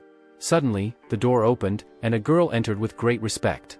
She apologized, explaining that her taxi took longer than expected. Chen Yuan recognized her as Xiao Rui, the moonlight that brightened his high school years. She was mysterious and graceful, like an unsolvable puzzle. Suddenly, the poet in him emerged. He smiled slightly and approached her, asking if they could exchange contacts. Lin Shutong grew angry, warning that he would regret this. Rui felt like she had seen him somewhere before and agreed to exchange contacts. With that, a new connection was formed, and her appearance score was a solid 9.2. Someone from the table shouted that Chen Yuan had never been special, so why was he acting so bold? One of the girls accused him of pretending to be rich, calling it shameful, and warned everyone that Chen Yuan associated with second-generation wealthy kids who harmed many women. One of Chen Yuan's friends chimed in, saying she had no idea what she was talking about. She claimed that Chen Yuan humiliated her by involving her ex-boyfriend, who delivered the car and caused her distress. Crying, she insisted that Chen Yuan only asked for Rui's number to sell it to his friends. Rui looked on, and her opinion of Chen Yuan began to drop because of this. Li Yuntao seized the opportunity, sarcastically asking Chen Yuan if he was so poor that he needed to rely on others, and even offered him a job. Seeing the two of them insulting him at the same time, Chen Yuan thought they were plotting together. But if they were showing their true colors, he had to crush them. He sent a message to Hao Qian, telling him to come to the restaurant with a Ferrari. A little while later, everyone started heading downstairs to leave. Li Yuntao was confident that Chen Yuan and his friend would never show their faces there again. He asked Rue if she wanted a ride home, but she declined. Just then, an attendant approached Li Yuntao, asking him to move his car. Irritated, Li Yuntao questioned why he had to move it from the restaurant parking lot. The attendant explained that after 9 p.m., the lot was reserved for VIPs only. Li Yuntao scoffed, wondering who this so-called VIP could be. Sitting in his car, he was stunned to see a Ferrari he had only ever seen in showcases, worth over 20 million. Then, he saw Zhang Haoqian stepping out of the car and recognized him, starting to sweat with embarrassment because he had heard how important Haoqian was. But then Chen Yuan greeted Haoqian, who smiled and thanked him for bringing his car. Haoqian responded, "It's always good to help the boss." Li Yuntao was in disbelief. Was this car actually Chen Yuan's? People around started to question if Chen Yuan was really that wealthy, and the girls quickly realized that the other girl had lied, claiming Chen Yuan relied on others. Rue immediately understood that the girl and Li Yuntao had been trying to tarnish Chen Yuan's reputation. Despite the insults, Chen Yuan hadn't even bothered to defend himself. Rue found this intriguing, and her opinion of him rose by 20 points. Seeing her reaction, Chen Yuan smiled and asked if he could have the honor of taking her home. She agreed. The entire class was now swooning over Chen Yuan, while his friends took the chance to mock Li Yuntao, who was left disgraced. As they drove, Rue felt a bit uneasy, thinking maybe she had been too quick to get into the car. Chen Yuan noticed the pendant on her bag and commented that it was from Daiko Tamen. She was impressed that he recognized it. It was a character from a Chinese cartoon. He told her that he loved watching that series and its transformations, and she shyly admitted she had always liked it too. She glanced at him, feeling slightly embarrassed but smiling. Chen Yuan thought she was very cute, wondering if her cold demeanor was just a way to protect herself. Looking at her beautiful face made him feel an overwhelming urge to protect her. He confessed that he was feeling love for the first time in his life. When they reached her house, he made a small gesture, saying it was really nice meeting her, and she returned the gesture, thanking him for bringing her home. They stood there like two fools, laughing. As he left, she remarked that he was interesting, different from the other rich guys. He didn't try to control her and just seemed to enjoy her company. After she entered her house, her mother immediately scolded her, asking if she went on the blind date her mother had arranged. Rue's mother reminded her that her father's business was at a critical point, and they had no choice. Rue, crying, insisted she wouldn't marry just to help the company, saying her feelings mattered. But her mother coldly responded that it was her duty, as everything she had was provided by them, and if her father's company went bankrupt, they would be ruined. She added that the boy from the Han family might not seem appealing, but their situation was more important than her feelings. Rue, crying, said she understood, a tear falling onto the little doll in her hands. Meanwhile, Chen Yuan was mingling with a group of millionaires when the guy with the Ferrari mentioned he had some shocking news. Chen Yuan, curious, listened and found out that Rue was being pressured into marrying a chubby guy with terrible hair because of her family's financial crisis. Chen Yuan started to wonder if he had gotten involved in this mess by mistake. But remembering Rue, he questioned whether she would really go through with the marriage. Ever since high school, he hadn't been able to take his eyes off her. No, he wouldn't let this happen. This time, he would take action and not let life pass him by. A girl with glasses stopped Chen Yuan, asking if it was really him. She introduced herself as Shen Shuyu and asked if he wanted to become an internet celebrity. Chen Yuan glanced at the car and apologized, saying he wasn't interested. Shen Shuyu, noticing how quickly he declined, assumed he must have already received offers from other companies. Trying to take a different approach, she pulled out 3 bags filled with promotional materials and began talking about how her company was massive and offered extremely competitive pay. She even mentioned that their platform was home to the famous loose cigarette. She warned Chen Yuan that if he didn't sign with them, he'd better watch out for the cigarette guy's wrath. Chen Yuan was furious. The clueless girl didn't even realize he was the loose cigarette she kept talking about and was wasting his time. She stood there in front of him, while he wondered if she actually believed he wouldn't take action. So, he picked up his phone, thinking that if he wasn't going to do anything, someone else would. He reached out to the group of wealthy kids, dropping her name and company, asking if anyone could help deal with her. As she continued to persist, her boss suddenly called, ordering her to return to the office immediately, or she'd lose her job. Confused, she told her boss she hadn't done anything wrong. Meanwhile, Chen Yuan was still fuming, knowing that Rue was being targeted by his rival group. In the car, Rue's mother tried to console her, saying it was just a meeting and there was no need to be upset.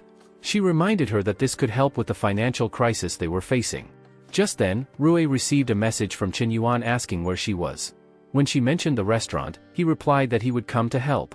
Rue wondered if Chen Yuan had already found out about the blind date. If she were to compare the repulsive Han guy with Chen Yuan, it was clear who was more attractive. Her father, breaking the silence, told her that he had never asked for anything before, and hoped she would consider their situation. Rue remained quiet but nodded in understanding. The car pulled up to an extravagant restaurant, and an attendant came to guide them inside. The Han family's representative was already drooling, talking about how soon she would be property of the Han family. Noticing a briefcase full of documents, Rue found it strange that they were bringing so many papers to what was supposed to be a blind date.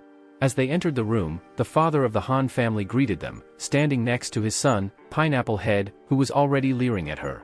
Rue immediately noticed the pile of documents on the table. This was not a date, it was a business deal. She realized her father had planned something much worse.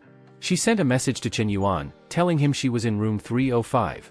Meanwhile, Pineapple Head approached, eagerly talking about their relationship and promising her that her family's business would thrive with his support. Rue awkwardly pulled her hand away, saying thanks. But he put his hand on her back, squeezing it as he told her not to be so formal, reminding her that they'd soon be family. Angrily, she slapped his hand away, demanding to know who said they would be family and telling him to keep his hands off her. Her father scolded her, saying she was being disrespectful, and Rue was left in tears, unable to believe what was happening. Her father turned to Han Sanchu, Pineapple Head's father, and explained that Rue was young and didn't know what was best for her. He suggested they proceed with reviewing the contract. A man began explaining the deal. Han Sanchu's company would buy 20% of her father's business for 100 million, but only if she married Pineapple Head. Even worse, the funds would be locked in stocks controlled by the Han family and wouldn't be accessible until she bore a child with Pineapple Head. Rue, horrified, grabbed the document and asked if they were seriously talking about having a child as part of the agreement. She turned to her father, asking through tears if he had truly brought her here to sell her like this. Her mother tried to calm her down, but Rue refused, crying and asking why their failures had to ruin her life.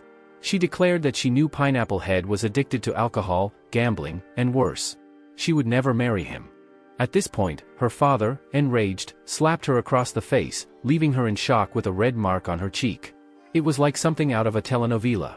Her father yelled that he had spoiled her too much, and now she was selfish, only thinking of herself. Rue was confused by his words, struggling to understand how she was being selfish. Her mother chimed in, saying she needed to be more understanding. If she didn't agree to this, the entire family would collapse. Rue argued that they could start over together, rebuild everything, but her mother fell to her knees, begging her daughter to save the family. Everyone in the room was stunned by the scene. Rue, shocked, told her mother to get up, asking her what she was doing. But her mother refused, saying she wouldn't stand up unless Rue agreed to the marriage. Rue was lost, not knowing what to do. Pineapple Head reassured her that he would make her life perfect, promising her the moon and stars. In that moment, Rue felt defeated, realizing that this was her fate. Being born into a wealthy family came with the cost of sacrificing parts of her life. Without showing any emotion, she told her mother she would agree, and her mother could get up. Instantly, her mother's tears vanished, as fake as promises to stop browsing questionable sites. She stood up, congratulating her daughter as though nothing had happened. Sanchu says that now that she has agreed, they should sign the contracts immediately.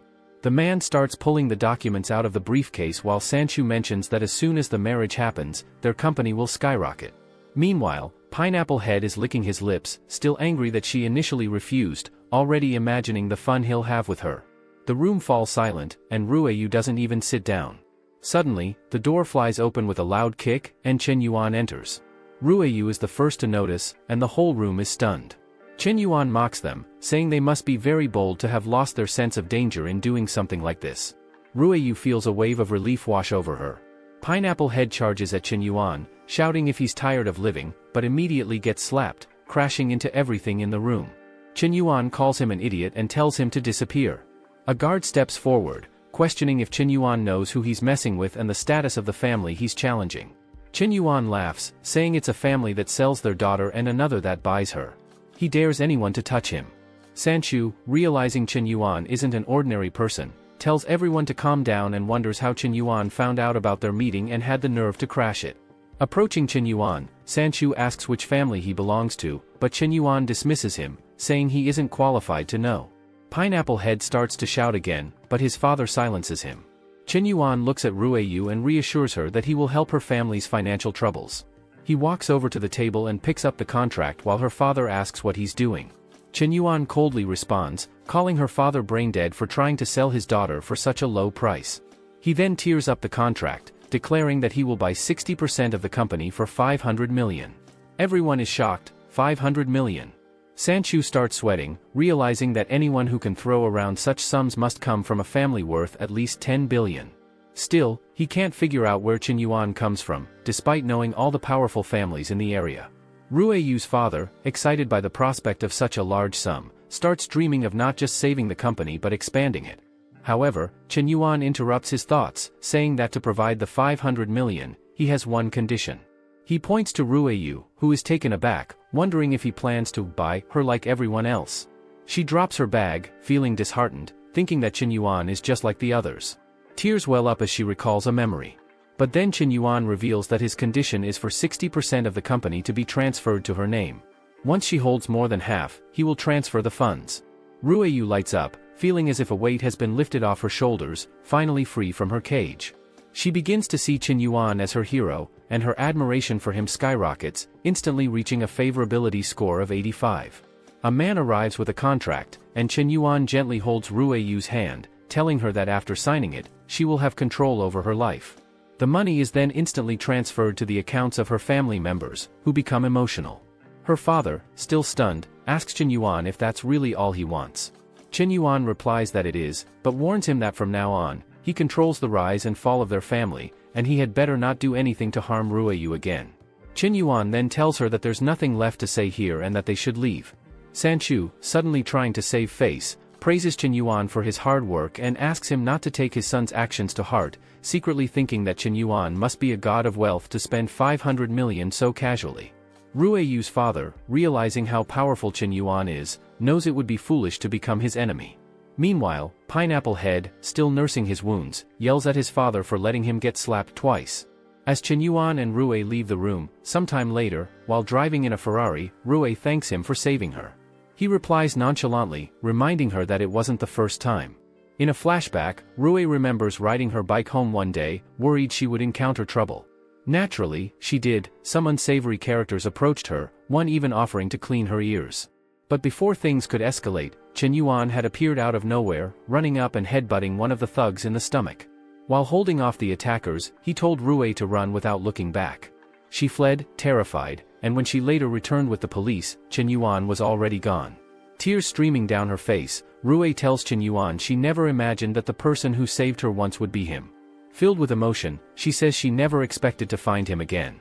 Her favorability toward him jumps by another 10 points, bringing it to a legendary 95, and she feels ready to turn the tables on her life. The system Chen Yuan secretly operates congratulates him. Spending 500 million has earned him a personal reward of 50 million, along with several attribute points and newfound proficiency in English, French, Russian, and Korean. Chen Yuan marvels at how smoothly things went this time. As they sit there, Chen Yuan gazes at Rui, thinking how incredible it is that fate has brought them together like this. He never had the courage to talk to her before, always watching her from a distance. The only time he did anything was when he saved her, a memory he cherished with pride. As they lean closer, almost feeling each other's breath, the phone rings, pulling them apart. It's Xiaoyu, and now things are getting complicated. She mentions that she has already moved into the house and bought some furniture. Then, she asks if he knows what tomorrow is. He responds that, of course, he knows, it's her birthday, and he has already gotten her several gifts. While thinking about the critical moment he's in with the house changes, she asks him not to be too extravagant when meeting her friends. He assures her it's fine and says he'll think about what to bring as a gift. Meanwhile, her friend, busy setting up the furniture, secretly marvels at the house, worth 60 million, though she never says it out loud. Chen Yuan, crazy as always, mentions that a friend is organizing a birthday party and asks if she'd like to go. His tactic is to be so open that no one will suspect anything because he's hiding nothing. But Zhao Yu tells him not to worry and go ahead without her, she has enough to handle. Still, she's no fool, she avoids asking questions she knows won't get clear answers. He remarks that it's a shame because she would have been the most beautiful one there. She responds that she'll visit when she can, though he knows she's just being polite. If she had actually accepted, things would have gotten much more complicated. Meanwhile, Zhao Yu is confident in her own allure, believing she can outshine even more beautiful women. She loves a good competition. As she steps out of the car, she thanks Chen Yuan for everything he did today. He jokes that if she feels bad for not being able to go with him, she could repay him in another way. She leans over and gives him a $500 million kiss on the cheek, then warns him that from now on, he's marked by her and belongs to her. As Chen Yuan gets back into the car, pondering whether to go home and play some games, someone suddenly asks if that's his car. He turns around to see Shutong standing there, shocked, with her thumb up. He closes the door and drives off, ignoring her. Shutong's friend remarks that Chen Yuan must have been testing her again, implying he lied the last time they met. Shutong is stunned for the 10th time, realizing she blew it again. She turns to her friend, asking what she should do to win him back. Her friend tells her it's probably too late, but maybe there's still a chance. Shutong is furious, asking if her friend is really thinking about making a move on Chen Yuan. Her friend says Chen Yuan is incredible, so why not?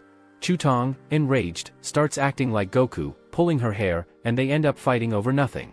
Our boy, Chen Yuan, simply closed the door and left, but Shutong and her friend's fight only grows uglier. They roll on the ground as people start recording the brawl. Sometime later, Shutong is devastated, having lost both the man and her friend. Meanwhile, Chen Yuan keeps rising, and the gap between them only widens, leaving Shutong with no more chances. Suddenly, Shen Shui from Dreamland approaches Shutong, asking if she's interested in becoming an internet celebrity and hints that she knows a way to help her get Chen Yuan back. Back at home, Chen Yuan is simply wondering what to buy for Kiki as a gift. Just as he's about to leave his room, one of his friends mentions that Shutong has started a live stream. In it, Shutong spills all the details of what happened between her and the top spender on the platform, telling everyone about their long history and how, after everything they've been through, he no longer wants her. Chen Yuan is furious, while his friend curiously wonders if Shutong really was involved with that wealthy guy. But our protagonist is already boiling with anger. He knows she's still trying to play the victim, but the whole scheme seems out of character for her, someone else must be behind it. He quickly calls one of his contacts, asking about the sponsor of Shutong's live stream. Soon after, he's informed that it's Dreamland, Shen Shui's company. Chen Yuan is livid. Shen Shui dared to provoke him, thinking he wouldn't retaliate. Meanwhile, over at Dreamland, Shen Shui is overjoyed with the success of the live stream, despite being reprimanded when she first pitched the idea to her boss. One of her employees uncovered Chen Yuan's childhood connection to Shutong, which Shen Shui saw as her opportunity to win over the influential Chen Yuan. She smugly thinks she's a genius. But soon, she gets a call from her boss, informing her that their company has been banned from the platform. Chen Yuan had contacted the ultra-wealthy group he's a part of, advising everyone to withdraw any investments or associations with Dreamland. The group, filled with billionaires who trust each other, immediately followed his lead, making countless calls to pull out all their funds, triggering a financial storm. As a result, Dreamland was banned across multiple platforms and forced to cease operations. Shen Shui, trembling with anger, realizes they need 10 million to keep the business afloat, but they don't have the funds. Investors have pulled out, and even the streamers working for her have abandoned ship, not wanting to stay with a company that's blacklisted. Standing amidst the ruins of her once thriving business, clutching boxes as the office empties, Shen Shui is at a loss, wondering who could wield such power against her. She's convinced it must be Mr. Yuan, but why would he do this? Meanwhile, even Shutong has been banned from platforms, all thanks to Chen Yuan's powerful connections. Now, it's time for him to buy something for Kiki. Suddenly, Shinshu smacked her face against the glass, startling him. Tears welled up in her eyes as she admitted she had been foolish and begged for forgiveness. Thus, the counterattack began, with her favorability at 0. Yet, he thought to himself that he wasn't interested in older women, despite the fact she often returned from the market carrying 2 massive bags. He rolled down the window and, in full Jigachad mode, told her it would be best if she stopped bothering him. Strangely, she collapsed to the ground, drooling, and wondered why she hadn't noticed how handsome he was, especially when he spoke to her so coldly. Her favorability increased, and he sped off in his Ferrari. At Kiki's mansion, her friends were all impressed by the new house. Suddenly, one of them asked a question. A girl with green hair wondered if the place was really hers, as she had heard the owner was an old man. Kiki's friend quickly told them to hush, saying it was absurd to think she'd be involved with an old man. However, the girl's boyfriend chimed in, claiming it was true and that the owner even had a 12-year-old daughter. Everyone started doubting whether the house truly belonged to her or if it was just a favor from some wealthy man. But then her friend slammed some paperwork on the table, proving she was the sole owner of the house, and the group began to believe she had bought it with her live stream earnings. Meanwhile, Kiki was feeling anxious, wondering why he hadn't arrived yet. He was on his way in the Ferrari, carrying a teddy bear. He parked far away to avoid drawing attention. Suddenly, he heard something behind him, and a car nearly ran over his foot before stopping in front of everyone. They wondered aloud if it was Tang. A blonde man named Tang Xuan stepped out of the car and handed his keys to someone, ordering them to park it. At that moment, he noticed Chen Yuan standing nearby. He couldn't believe Kiki had invited this sewer rat to the party, especially since he brought a teddy bear, which he found ridiculous. Just then, Kiki called out that Chen Yuan had finally arrived. As both men turned toward her, she said she had been waiting for him for a long time. Tang Xuan, beaming, told her how happy he was to see her, but she brushed him aside and went straight to Chen Yuan, thanking him for the teddy bear. Everyone started whispering about how Tang Xuan had been ignored while he wondered why Kiki was paying attention to this kid. Suddenly, a red truck pulled up behind him, and he saw the perfect opportunity to show off. He told Kiki that he had brought a gift he was sure she would love as workers unloaded something from the truck. He thought to himself that Chen Yuan should have stayed in the sewer, and now he'd teach him the difference between them. He presented her with a Yamaha CF6 piano, saying it was the perfect gift for the star of the day. When he asked if she liked it, she admitted she did but said it was too expensive, offering to pay him back. He shrugged it off, saying the price meant nothing to him. Besides, he had composed a special piece just for her. The girls were all excited, eager to hear him play. He sat down at the piano and began, impressing everyone with his skill. The girls swooned, commenting on how perfect Kiki and Tang Xuan were together, especially with his musical talent. Kiki complimented him, saying she couldn't compare to his talent, but he waved it off, claiming she was being too kind. Then, he turned to Chen Yuan and asked if he could show some of his talent. Chen Yuan smiled, recognizing that Tang Xuan was trying to humiliate him, and agreed to give it a try. Kiki wondered if Chen Yuan even knew how to play the piano, though it was obvious he didn't. However, with 35 enhancement points, any skill can be mastered. The system notified him that it would take 10 points to learn the piano, and he immediately used them. Smirking, he requested 50 years of piano experience from the system, determined to make Tang Xuan look foolish. As Chen Yuan sat at the piano, his entire demeanor changed. He started playing, and Tang Xuan was stunned. It was the same piece he had just performed, but Chen Yuan had already memorized it. But Chen Yuan wasn't done yet. He told the crowd the real surprise was coming, then accelerated the tempo, flawlessly hitting every note. The audience was sweating, wondering if he had 4 hands. They couldn't believe their eyes. They thought Chen Yuan must have undergone brutal training to achieve such mastery. He was like a machine gun, firing off every note with precision. When he finished, smoke rose from the piano. The party fell silent. Like a true legend, Chen Yuan pulled out a cigarette from a pack, placed it on the hot piano string, and lit it effortlessly. He then turned to Tang Xuan, patted him on the shoulder, and said, "Your skills are good, just keep working hard." He placed the cigarette in Tang Xuan's mouth, adding that playing the piano was about expressing emotions, not turning it into a competition. Tang Xuan, taken aback, seemed to fall in love with Chen Yuan, saying he finally understood. Everyone was left in awe. Kiki, sitting on the couch with a mischievous grin, thought to herself that she had chosen the right person. She realized that Chen Yuan was a treasure among men, and her favorability toward him soared to 95. The counterattack had been successful. Chen Yuan automatically evolved to a level 60 piano maestro, and Kiki was now a loyal follower. Since he had spent 78 million on her, he received 7 million in return. The guy was finally managing to use the system to get rich. With 25 more enhancement points, he didn't even know where to spend them. Suddenly, someone came from behind, commenting on how full of surprises he was. It was Kiki, saying he had made her very happy that night. He responded that the performance was his second gift, asking how she planned to thank him. A new girl then appeared, Kim Bingsu, also known as the Ice Beauty.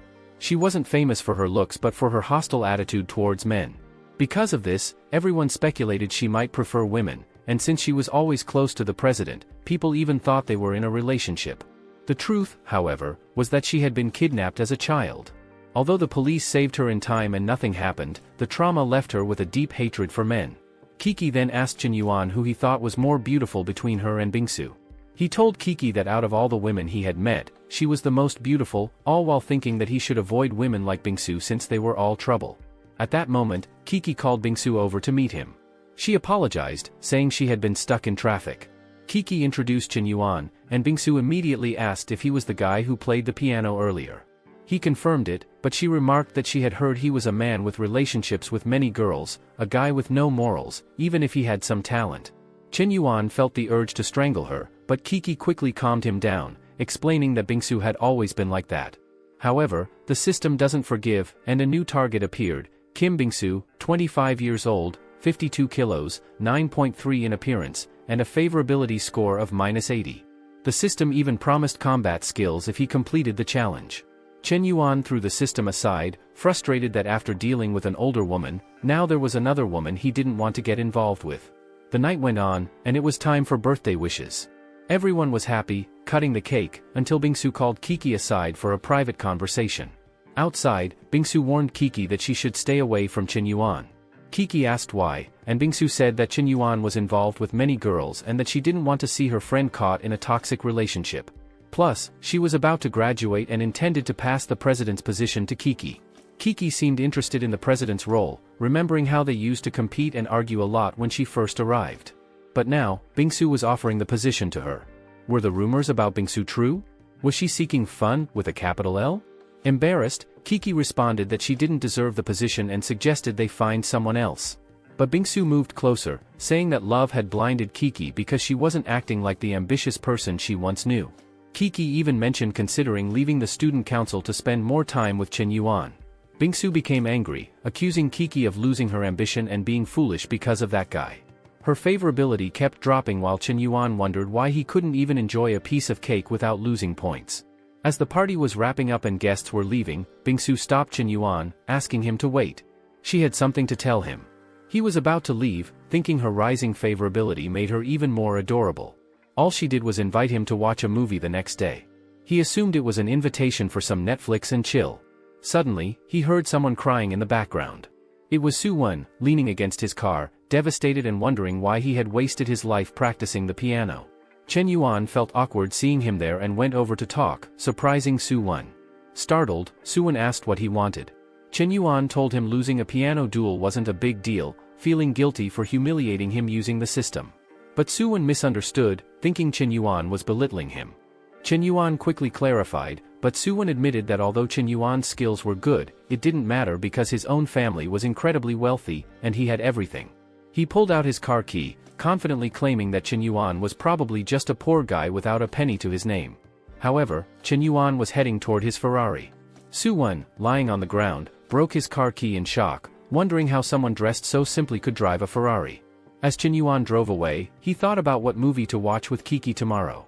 Suddenly, he noticed Bingsu standing alone in the middle of nowhere. She looked cold, and he briefly considered that she might catch a chill, but he didn't care and sped off. However, in his rearview mirror, he saw a group of guys surrounding her. They asked if she was alone and if she needed a bodyguard. One of them said if she made them happy, they'd even protect her for free. She became furious, warning them that if they touched her again, she'd call the police. The men just laughed, saying her anger made it even more fun. But the laughter quickly ended when Bingsu kicked one of them in the groin. As he doubled over in pain, she turned and ran. His friends immediately chased after her as she fled, confident she could outrun them, but there were too many. Suddenly, she ran into Chen Yuan, who asked if she was alright. She was surprised to see him, but by then the guys had already surrounded them both. The one she had kicked ordered his friends to capture her quickly. She cursed men, thinking they were all scum, and now she was trapped because of running into this damn Chen Yuan. But Chen warned the thugs that they had 2 minutes to leave. The guy with the mohawk asked what would happen if they didn't. Moments later, all the attackers were lying on the ground, beaten. Chen Yuan wiped his hands, saying he had warned them. He then turned to Bingsu and asked if she was okay, but lost 5 favorability points in the process. He was stunned. After saving her, he was now at -95 points. Bingsu glared at him with fiery eyes. He couldn't understand why. She accused him of thinking he was impressive for pulling off that stunt. Did he believe such a trick would work on her? She said she was simply waiting for her car. Some thugs showed up, and he saved her. Clearly, he had orchestrated the whole thing. Not only did he underestimate her intelligence, but he thought he could deceive her so easily. Grabbing his collar, she told him that Kiki was even willing to give up the student council presidency just to be with a guy who deceived everyone. Turning away, she declared that men like him made her even angrier. Chen Yuan couldn't believe what she was saying. She had made up an entire story. What madness was this? He called after her, wanting to explain, but she cut him off, saying she didn't need any explanations and hoped he wouldn't try such a trick again. Left in disbelief, Chen stood there, not knowing what to do, as the beaten thug slowly started getting up. He vented his frustration by hitting the one nearest to him before walking off, cursing everyone and the situation. Just then, his phone rang, and he wondered who it was. It was Ruoyu. From her presidential suite, she asked if he was free tomorrow. He asked why, and she said she wanted to see a movie with him. Now things were getting complicated. He had already made plans to watch a movie with Kiki. Before he could respond, Ruoyu mentioned that it was the first time she had invited anyone like this and just hoped he wouldn't reject her. Chen Yuan came up with a sneaky plan. He would meet one girl in the morning and the other in the evening. The next morning, a friend texted him wanting to meet up. When they met, his friend explained that he had bought movie tickets for a girl, but she had stood him up, so he wanted Chen Yuan to join him instead. Chen felt obligated to agree since this friend had always been there for him during his poorer days. Now, his schedule was packed. He'd watch with his friend at 2 in the afternoon, with Kiki at 5, and with Ruoyu at 8. It was going to be a long day. Suddenly, he noticed a strange girl sitting in his car, applying makeup. Shocked, he asked what she was doing there. She apologized, saying she was so focused on her makeup that she had entered the wrong car by accident. Chen Yuan told her that since she realized her mistake, she could leave now, but she insisted that although she had entered by accident, she had found the right person. Feeling a connection, she asked for his contact information. With his phone in hand, Chen Yuan lied, saying he didn't have a phone, clearly wanting to avoid her. She shrugged it off, saying she'd leave, but just as she was getting out, someone outside recognized her. It was Li Wenji, a friend of Chen Yuan's and the one he was supposed to go to the cinema with. Li Wenji, surprised, asked what she was doing in Chen's car, wondering if something was going on between them.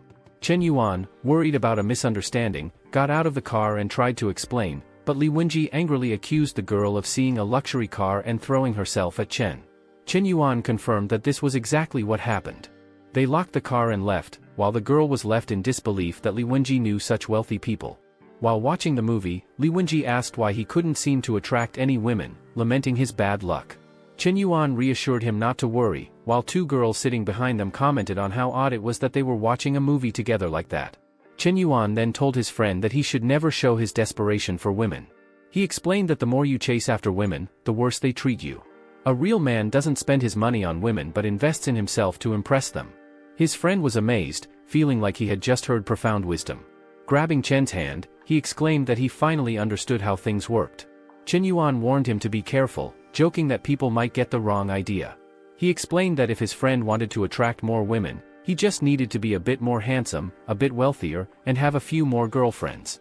His friend, frustrated, realized that these tips were completely impractical.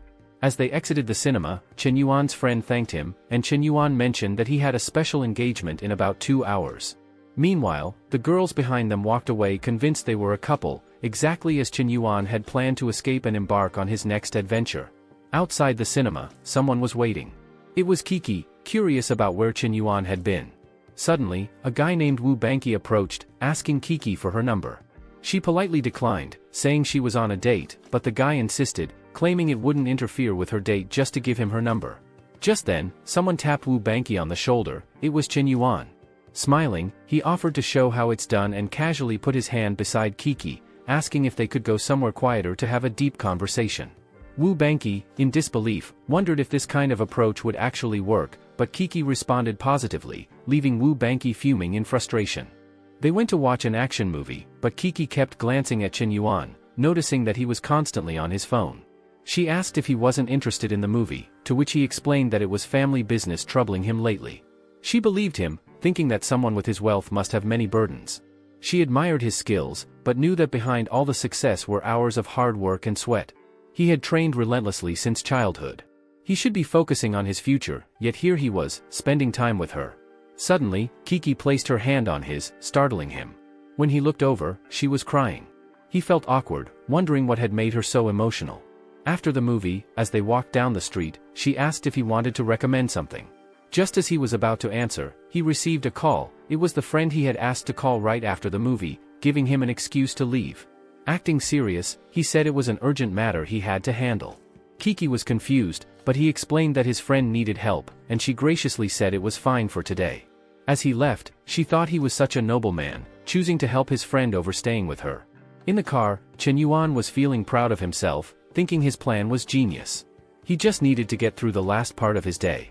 He arrived at his next destination and texted to let her know he was downstairs, thinking that his life was more stressful than a battlefield. When she appeared, casually asking if he'd waited long, he was smitten. She looked stunning, a true treasure among women who could pull off any style. She asked if he was ready to go, and he thought to himself that if everything went smoothly, they might take things to the next level. They went to the cinema, then to a restaurant, and eventually, the night came to an end back at her place. As he was about to leave, she told him to rest well and that she had enjoyed the evening. But Chen Yuan hesitated and asked if he could come in for a glass of water. She happily agreed. The scene shifted to him taking a shower while she stood there wondering why she had let this happen. She had only expected to give him a glass of water, but after he arrived, he had said it was too late to leave, and she had allowed him to stay. She couldn't believe she had agreed to that. What if he asked for more? It wouldn't be impossible. Then she noticed something in his pocket, movie tickets. She pulled them out and saw tickets for all the films he had watched that day. Our boy had been caught red-handed. When Chen Yuan came out of the shower, he froze, seeing the tickets on the table. She demanded to know what they meant. Either he was a movie addict or he had been on dates with several women.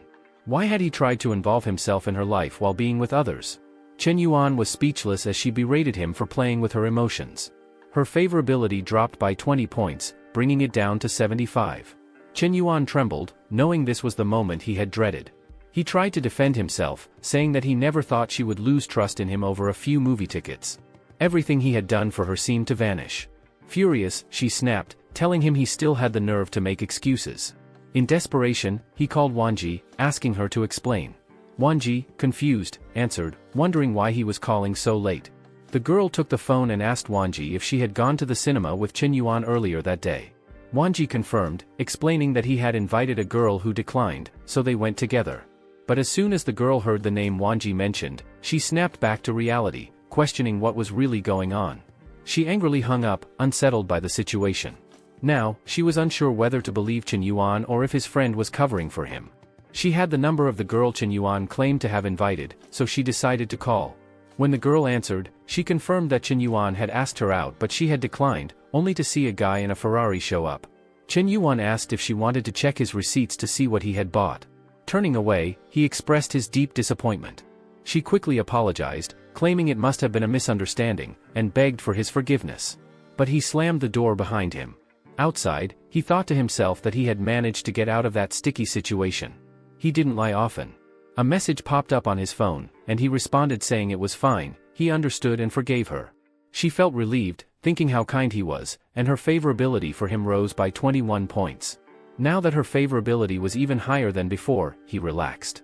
He realized he needed to be more cautious, as he had almost ruined everything. He reminded himself that some connections were for building status and earning points, while others were simply for enjoyment. If he got a revenge system, he would use it to build a harem. As he walked, a group of girls passed by, chatting excitedly about a game they were heading to watch. The name sounded familiar, so Chen Yuan decided to check it out too. The court was packed with people. The girls were thrilled, cheering and proclaiming their love for the players. Off to the side stood Su Tong and her friend, who suddenly appeared next to Chen Yuan. He greeted the famous Su Lil. Just then, someone tapped his shoulder. It was Jiaying, asking if he enjoyed basketball. The guys around them, envious of Chen Yuan, muttered how lucky he was. Suddenly, Bing Sui appeared, complaining that men loved gossiping about women. Kitty told her to relax, they were just here to watch the game. On the court, Suwon was uneasy seeing Chen Yuan there again, especially with a crowd of girls around him. This felt like a disaster waiting to happen. But spotting Kiki in the crowd, Suwon decided this was his chance to show off. He had been practicing basketball for the past 6 months, and now was the time to embarrass Chen Yuan. He threw the ball in Chen Yuan's direction. Chen, sensing something coming, reacted like Spider-Man, catching the ball effortlessly. He turned to Suwon and commented on how shameful it was to act out just because he had lost the piano competition. Suwon, unfazed, challenged Chen Yuan to a basketball match, but our boy was already losing his patience. He threw the ball back with such force that it knocked Su-won back. Kiki was impressed by the powerful throw, while Bing Sui remarked that men were savages who only knew how to fight. Su-won lay on the ground, stunned, with his friends rushing to check if he was okay. He couldn't believe Chen Yuan was that strong. Chen, however, said he wasn't interested in a one-on-one match. He suggested a 5-on-5 to really see the school's talent. Everyone was shocked at this challenge. Su-won felt confident, knowing he had the school's basketball team, the coach, and the crowd on his side. It was more like a 1-on-9 match, and he was certain he would win. The game began, and Su-won received the ball, eager to show off and finally prove to Kiki who was the better man. Chen Yuan, however, was surrounded by both his enemies and teammates, but he knew this would happen. Who needed a team when he had a system to rely on? With that, he added 30 years of basketball experience to his skills. Su-won, still brimming with confidence, jumped to dunk the ball, but Chen Yuan blocked it with ease. The entire crowd froze in disbelief as Su was defeated so quickly. With just one play, Su was already psychologically shaken. Chen Yuan then said it was his turn, but the referee blew the whistle, calling a foul. Su took the free throw, scoring a point and thinking Chen Yuan was foolish. After all, the whole crowd was on Su's side, and there was no way he could lose. But the audience was beginning to notice something off. It was shameful for the referee to call such a foul, and Chen Yuan was getting angry.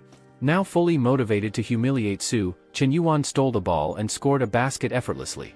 Su's team hadn't even moved.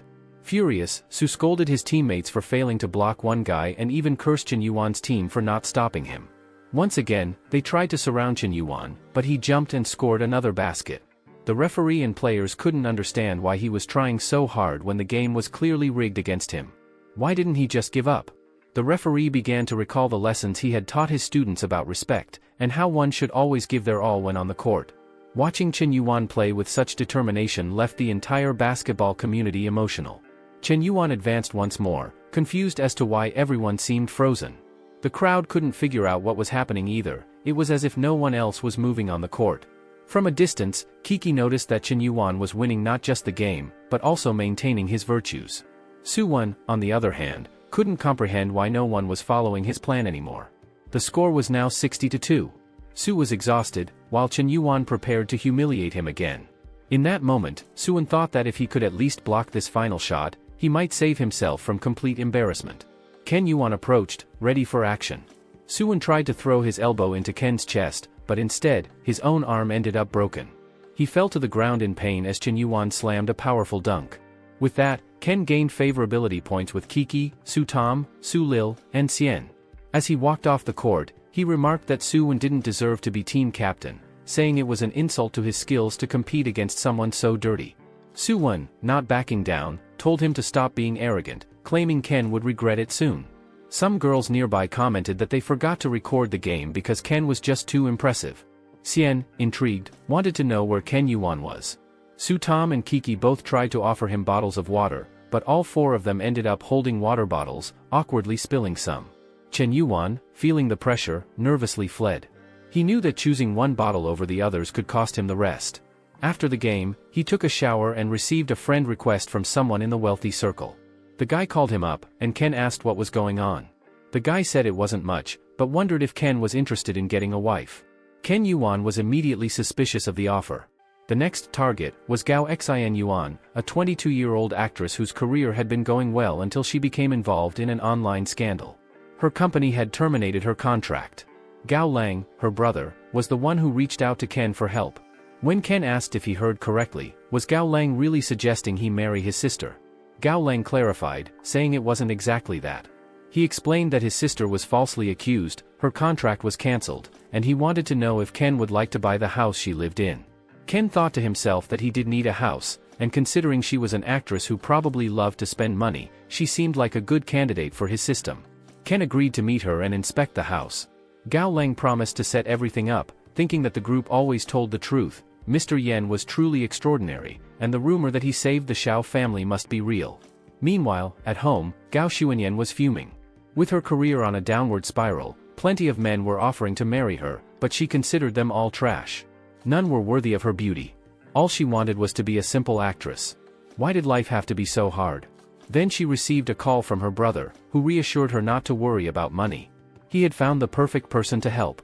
Confused, she asked who it was, and her brother mentioned a highly influential man. Hearing the name Mr. Yen, she immediately imagined an old, overweight man. Furious, she threatened to beat her brother when he got home. He tried to explain that Mr. Yen was incredible and asked her to show him the house since he'd be arriving soon. She angrily hung up, thinking all men were the same, disasters. She vowed that she'd rather jump off a building than accept anything from this man. When Chen Yuan arrived at the house, he was impressed by the structure and how close it was to everything.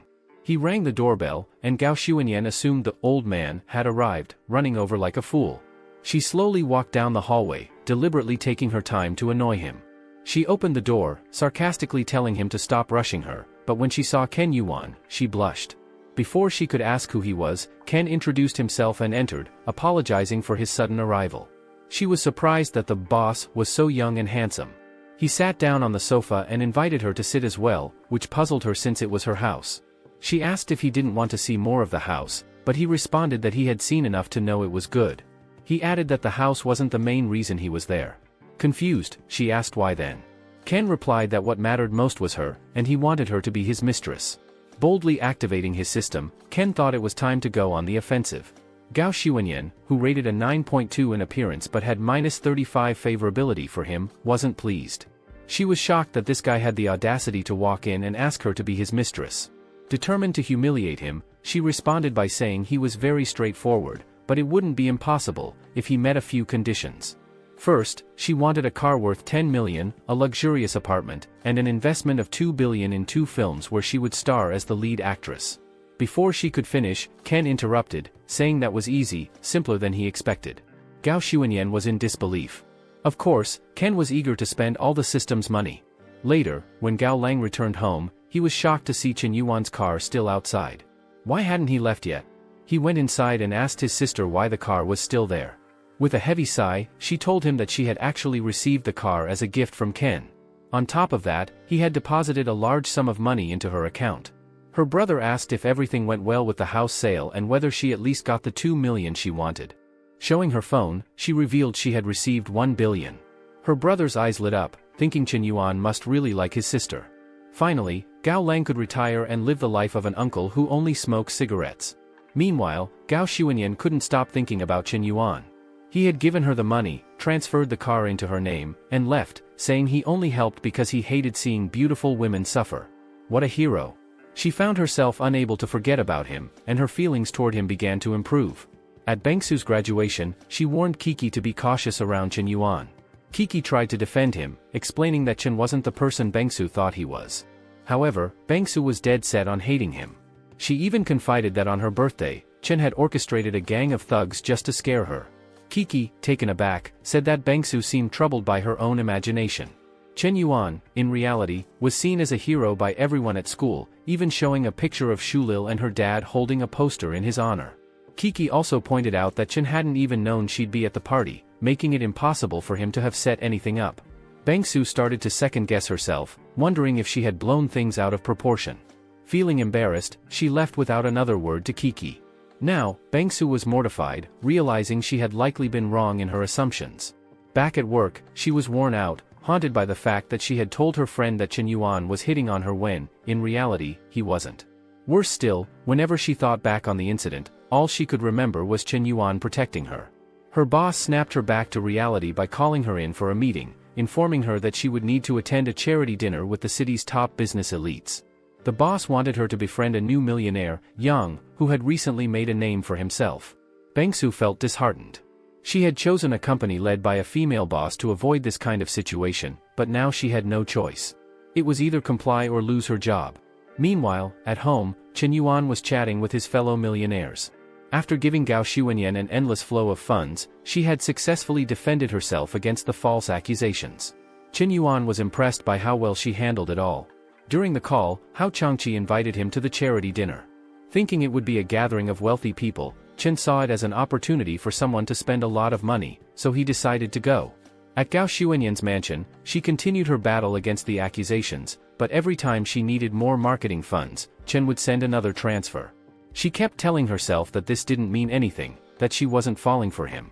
But her growing favorability said otherwise. The night of the charity dinner finally came, and of course, all the millionaires Chen had previously humiliated were in attendance, from the bar owner to the basketball player. Chen Yuan excused himself to go to the bathroom. He had done extensive research on the new magnate in town and was determined to meet them. He imagined this figure to be someone sophisticated, an elder with deep insight. So, he stationed himself near the door, wanting to be the first to greet this person. But to his surprise, it was Chen Yuan who arrived. Chen Yuan was puzzled and thought Chen must be there to work security, especially since his suit matched the guards. In reality, Chen had spent 20,000 on the suit, only ever used to spending his system's money. Chen Yuan approached him, sarcastically calling him the Prince of Basketball, and asking if he was so broke that he had to work as security now. Chen calmly replied that he was invited to the banquet. Chen Yuan, not believing him, invited Chen to enter with him, confident that Chen's name wouldn't be on the list. At the entrance, the security guards asked Chen to show his invitation. Chen was confused, he hadn't received one. Chen Yuan circled him, laughing and mocking him for trying to bluff his way in. Just then, another car arrived. It was Bangsu, coming for work.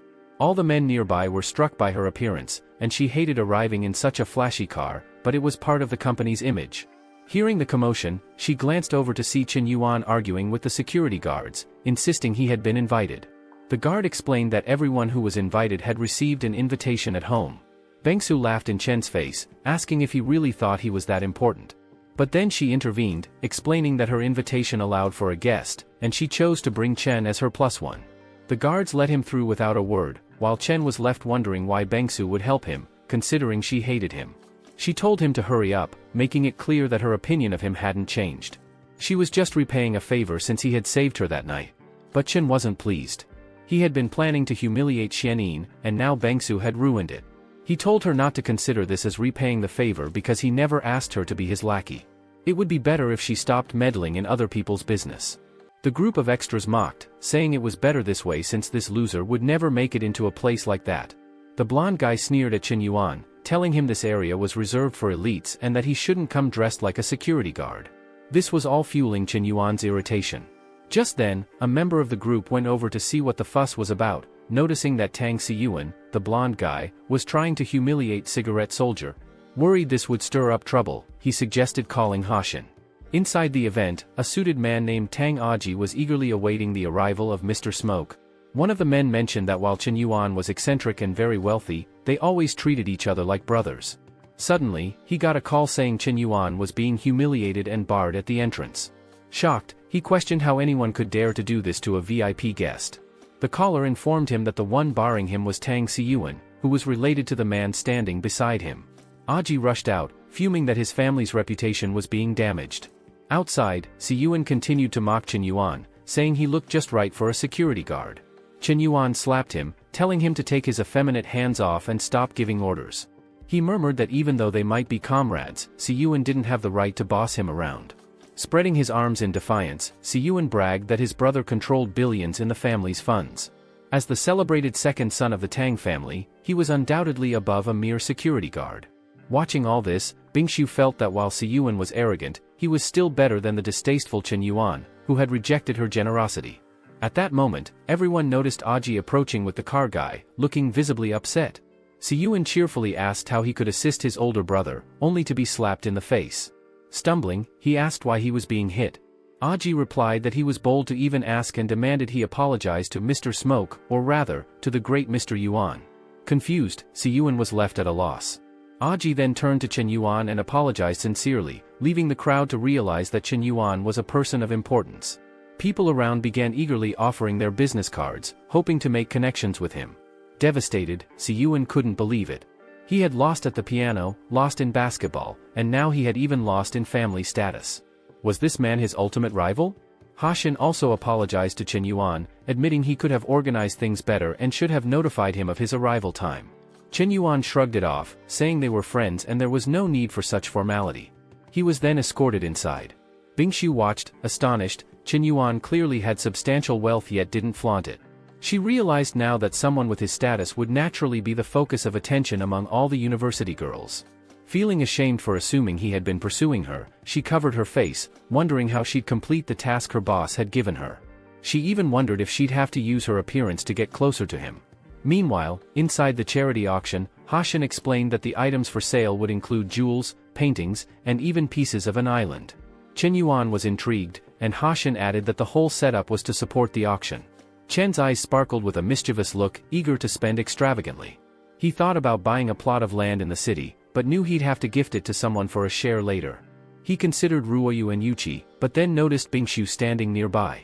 He abandoned the idea, realizing that every time he tried to impress her, she rejected him. Just then, someone stood up, exclaiming how great it was to see Bingshu at the event.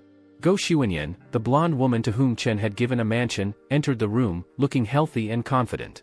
From a distance, Chen Yuan thought of buying everything in the venue to gift to her. He also found the seating arrangement interesting. The closer a person was to the front, the more influential they seemed. He realized the name of the person seated beside him belonged to someone prominent in the city. It appeared that Cigarette Soldier was highly respected here. As Chen Yuan observed, a young woman with exceptional potential took her seat. She likely had a clean bill of health too. People around whispered that she was the daughter of Secretary Su. Chen Yuan blushed, flustered upon realizing she was not only from an influential family but also seemed fit and capable. Embarrassed, he looked away, though he wasn't entirely sure why he felt that way. Aji soon introduced himself to her, saying it was an honor to meet her. She recognized him and returned the sentiment, though she inwardly resented having to attend events her father forced her to. Curiously, she noticed the young man beside her wasn't the usual older gentleman who occupied those seats. She tried to make conversation with Chen Yuan, but he pretended not to hear, turning away. Confused, she wondered why he was avoiding her. Was she really that intimidating? Chen Yuan, however, was simply terrified of engaging in conversation that might lead to the system establishing a connection with her. However, she continued to press him, saying it was impolite not to even share his name. Hoshan then leaned over to Chen Yuan, advising him to pay more attention. She was the secretary's daughter, after all, and offered to assist if Chen Yuan wished. Turning around, Chen Yuan introduced himself, and immediately, the system activated. Information popped up: Shu Yuma, 22 years old, 1.73 meters tall, weighing 54 kilos, with a beauty rating of 9.1 and a favorability score of 0. The counterattack provided a 10% return on spending, 35 points, and firearm mastery. But Chen Yuan felt defeated, knowing the system had meddled with him again. Upon hearing his name, she promised to remember it. The auction then began, with the first item being a diamond and platinum replica of the Titanic necklace. Bids quickly rose, starting at 20 million and climbing to 130 to 150 million. At that point, Chen Yuan boldly raised his paddle, bidding 3 billion. The crowd was stunned by his boldness. Shu Yuma observed him, noting that he seemed to control his own finances. No father would allow such reckless spending. Elder attendees grew irritated by the outrageous bidding. The auctioneer asked if anyone would counter Chen Yuan's offer of 105, but silence followed. The sale was finalized, and when processing payment, Chen Yuan stated that it was a gift from Ms. Go Wanyan, to be delivered to her. This caused her favorability toward him to rise by 10 points, and her brother praised the remarkable gift she would soon receive. Despite her annoyance, she couldn't hide the fact that her favorability had now reached 35 points. Angry, she vowed that she wouldn't be swayed by money, declaring herself a woman with dreams and ambitions. With a determined expression, she asked Chen Yuan if he truly believed he could win her over with wealth.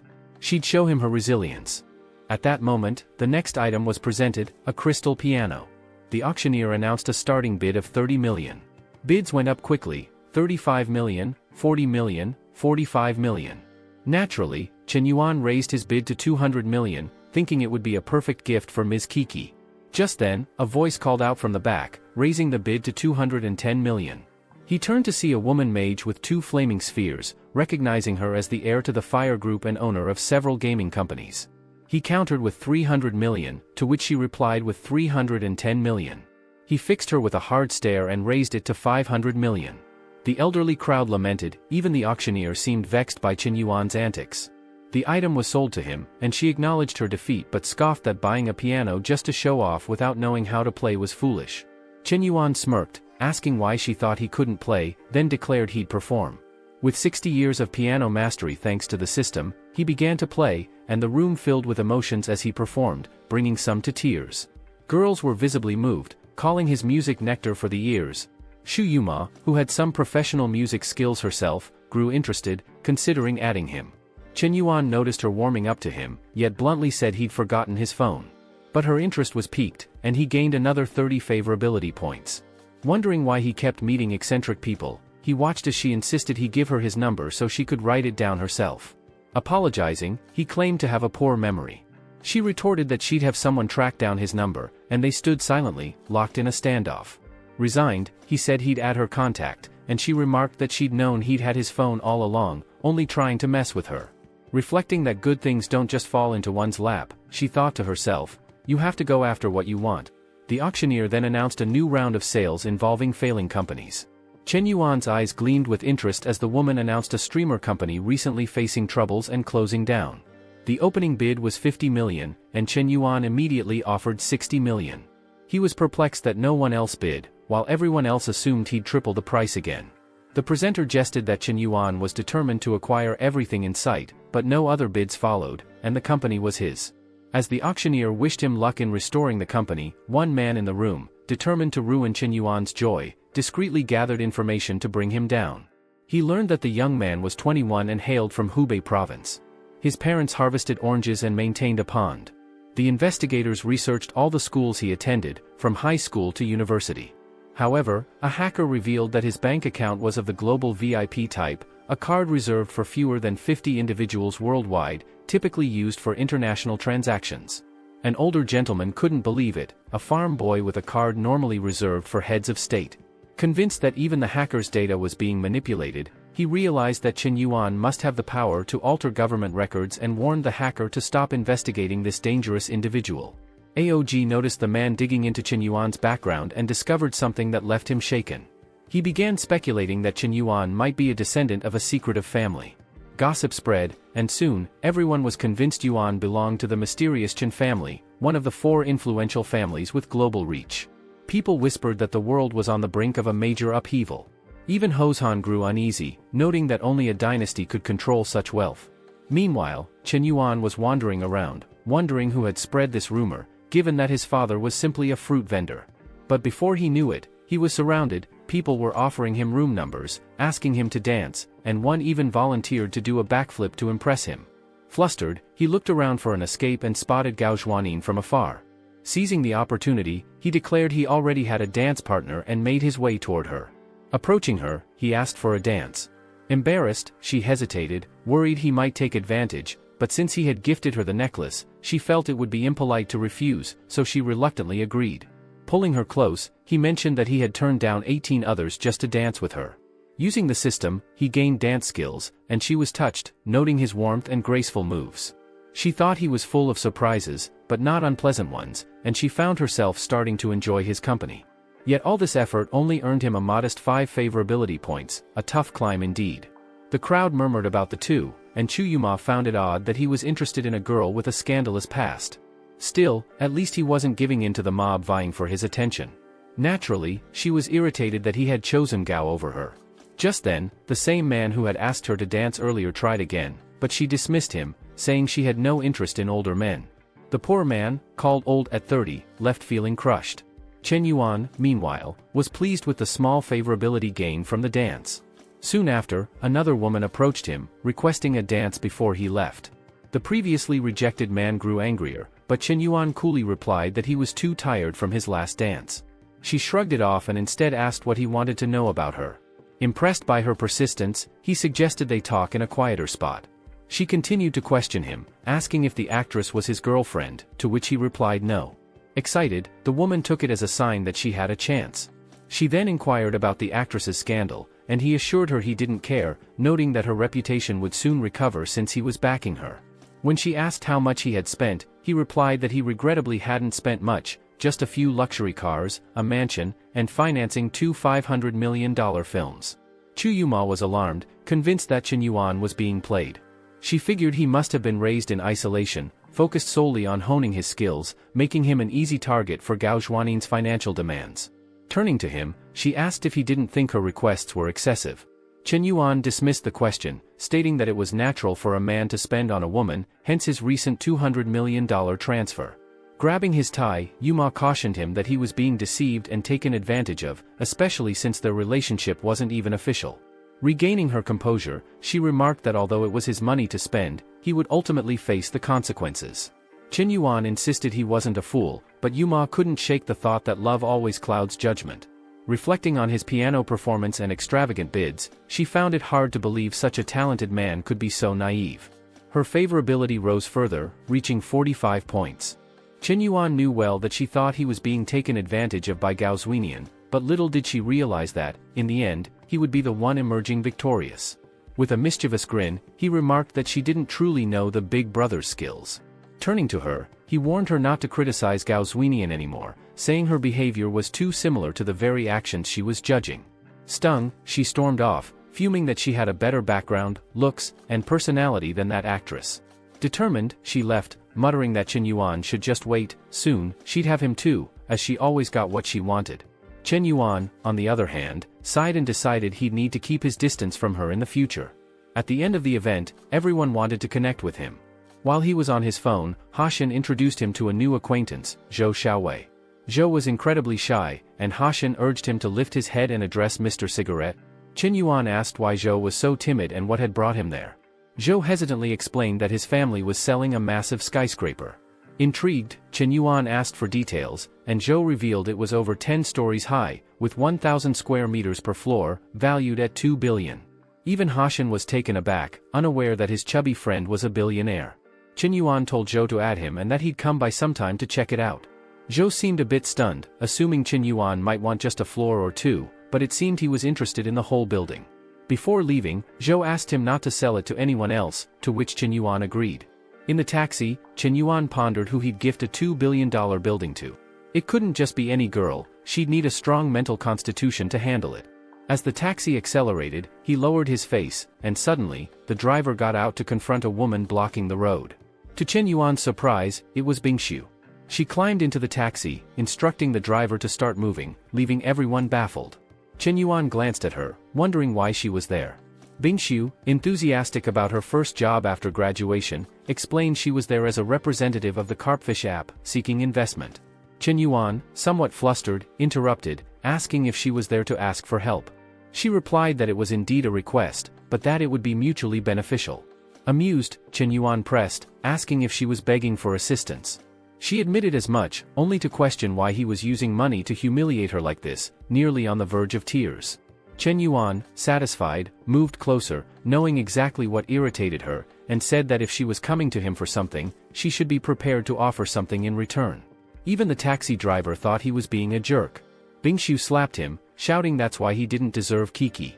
His favorability points with her dropped from 10 to -5. Moving aside, he clarified that he had no intention of sleeping with her, he was just provoking her and didn't care much for cold women like her. Her anger flared, and she told him to stop joking around. He calmly responded that he wasn't particularly interested, they'd only met twice, and she was already asking him to invest in her company.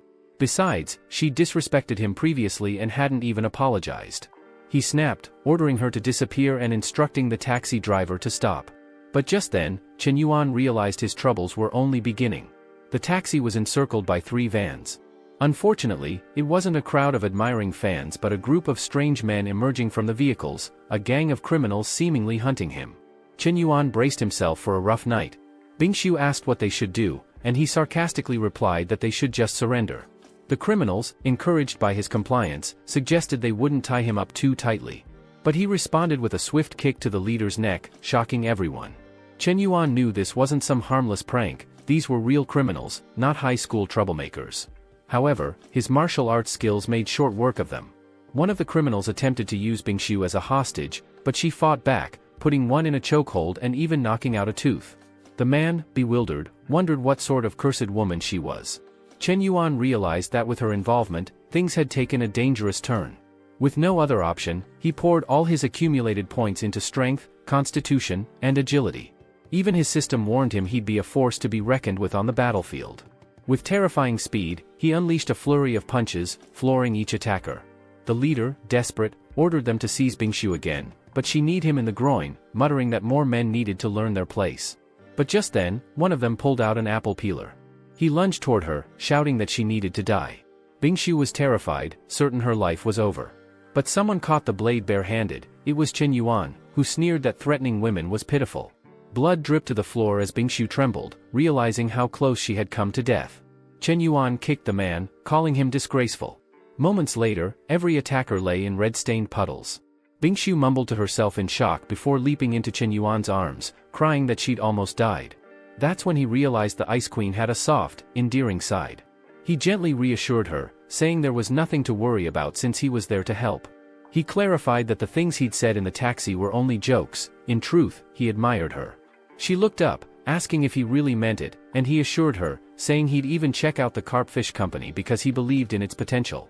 She started to see that Chen Yuan was different from other men. He seemed harsh but was truly kind, shameless on the surface but noble at heart. And despite his wealthy background, he'd risked himself to save her. Smiling, he brushed it off, saying it was just a scratch. But by then, it was too late. His favorability points had soared to 80. Right then, the police arrived and apprehended the criminals. A bystander remarked that it hadn't even been hours since he was last seen, and he was already in trouble again. Chen Yuan looked over, surprised to see Suyuma, who was actually an officer in the explosive unit, always armed with twin grenades. His brutal handling of the criminals had some of them lying on blankets on the asphalt. The officer noted that one was dead and 7 were badly injured, describing the scene as a battlefield.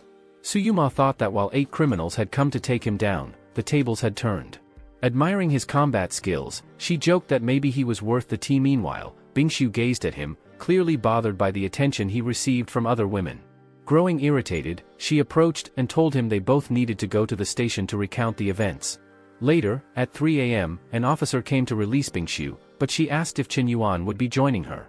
The officer explained that he was still being interviewed by the captain, so she decided to wait for him. Another officer found it strange how eagerly she waited. In the interrogation room, the captain ordered the cameras turned off. Chen Yuan sat, wondering what Suyuma was plotting. Ruble. Just then, someone brought him some noodles.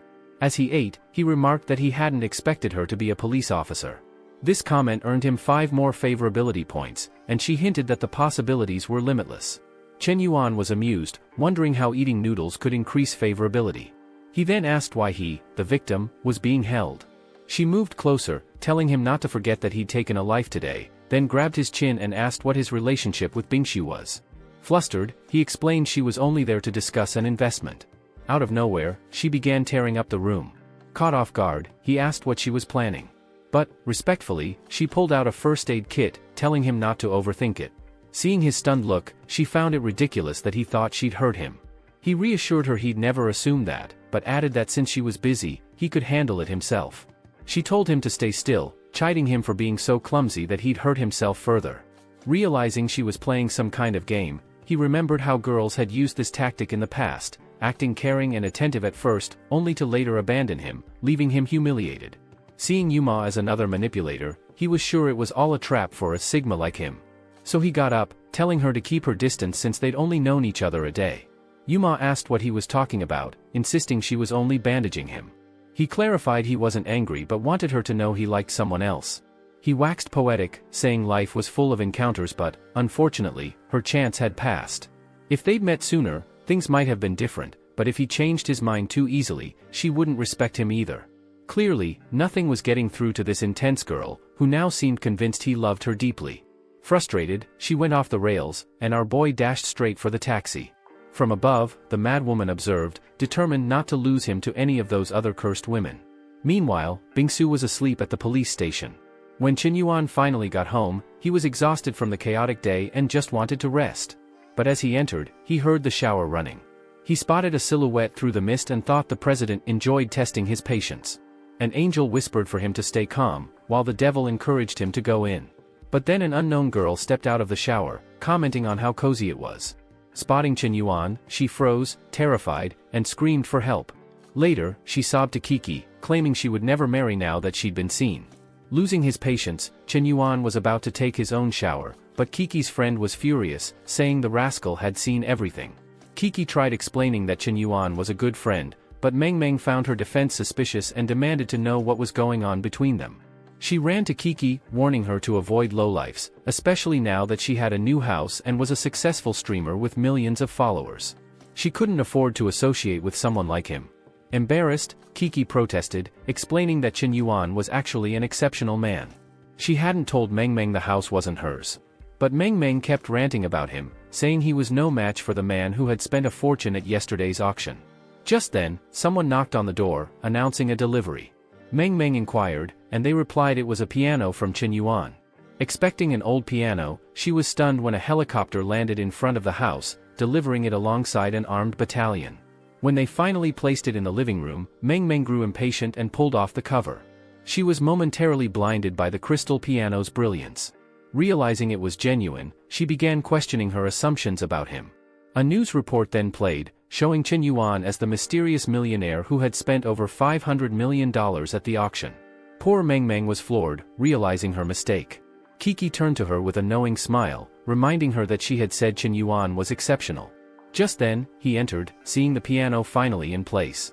Coming down the stairs, looking effortlessly charming, Chen Yuan asked Kiki if she liked the piano.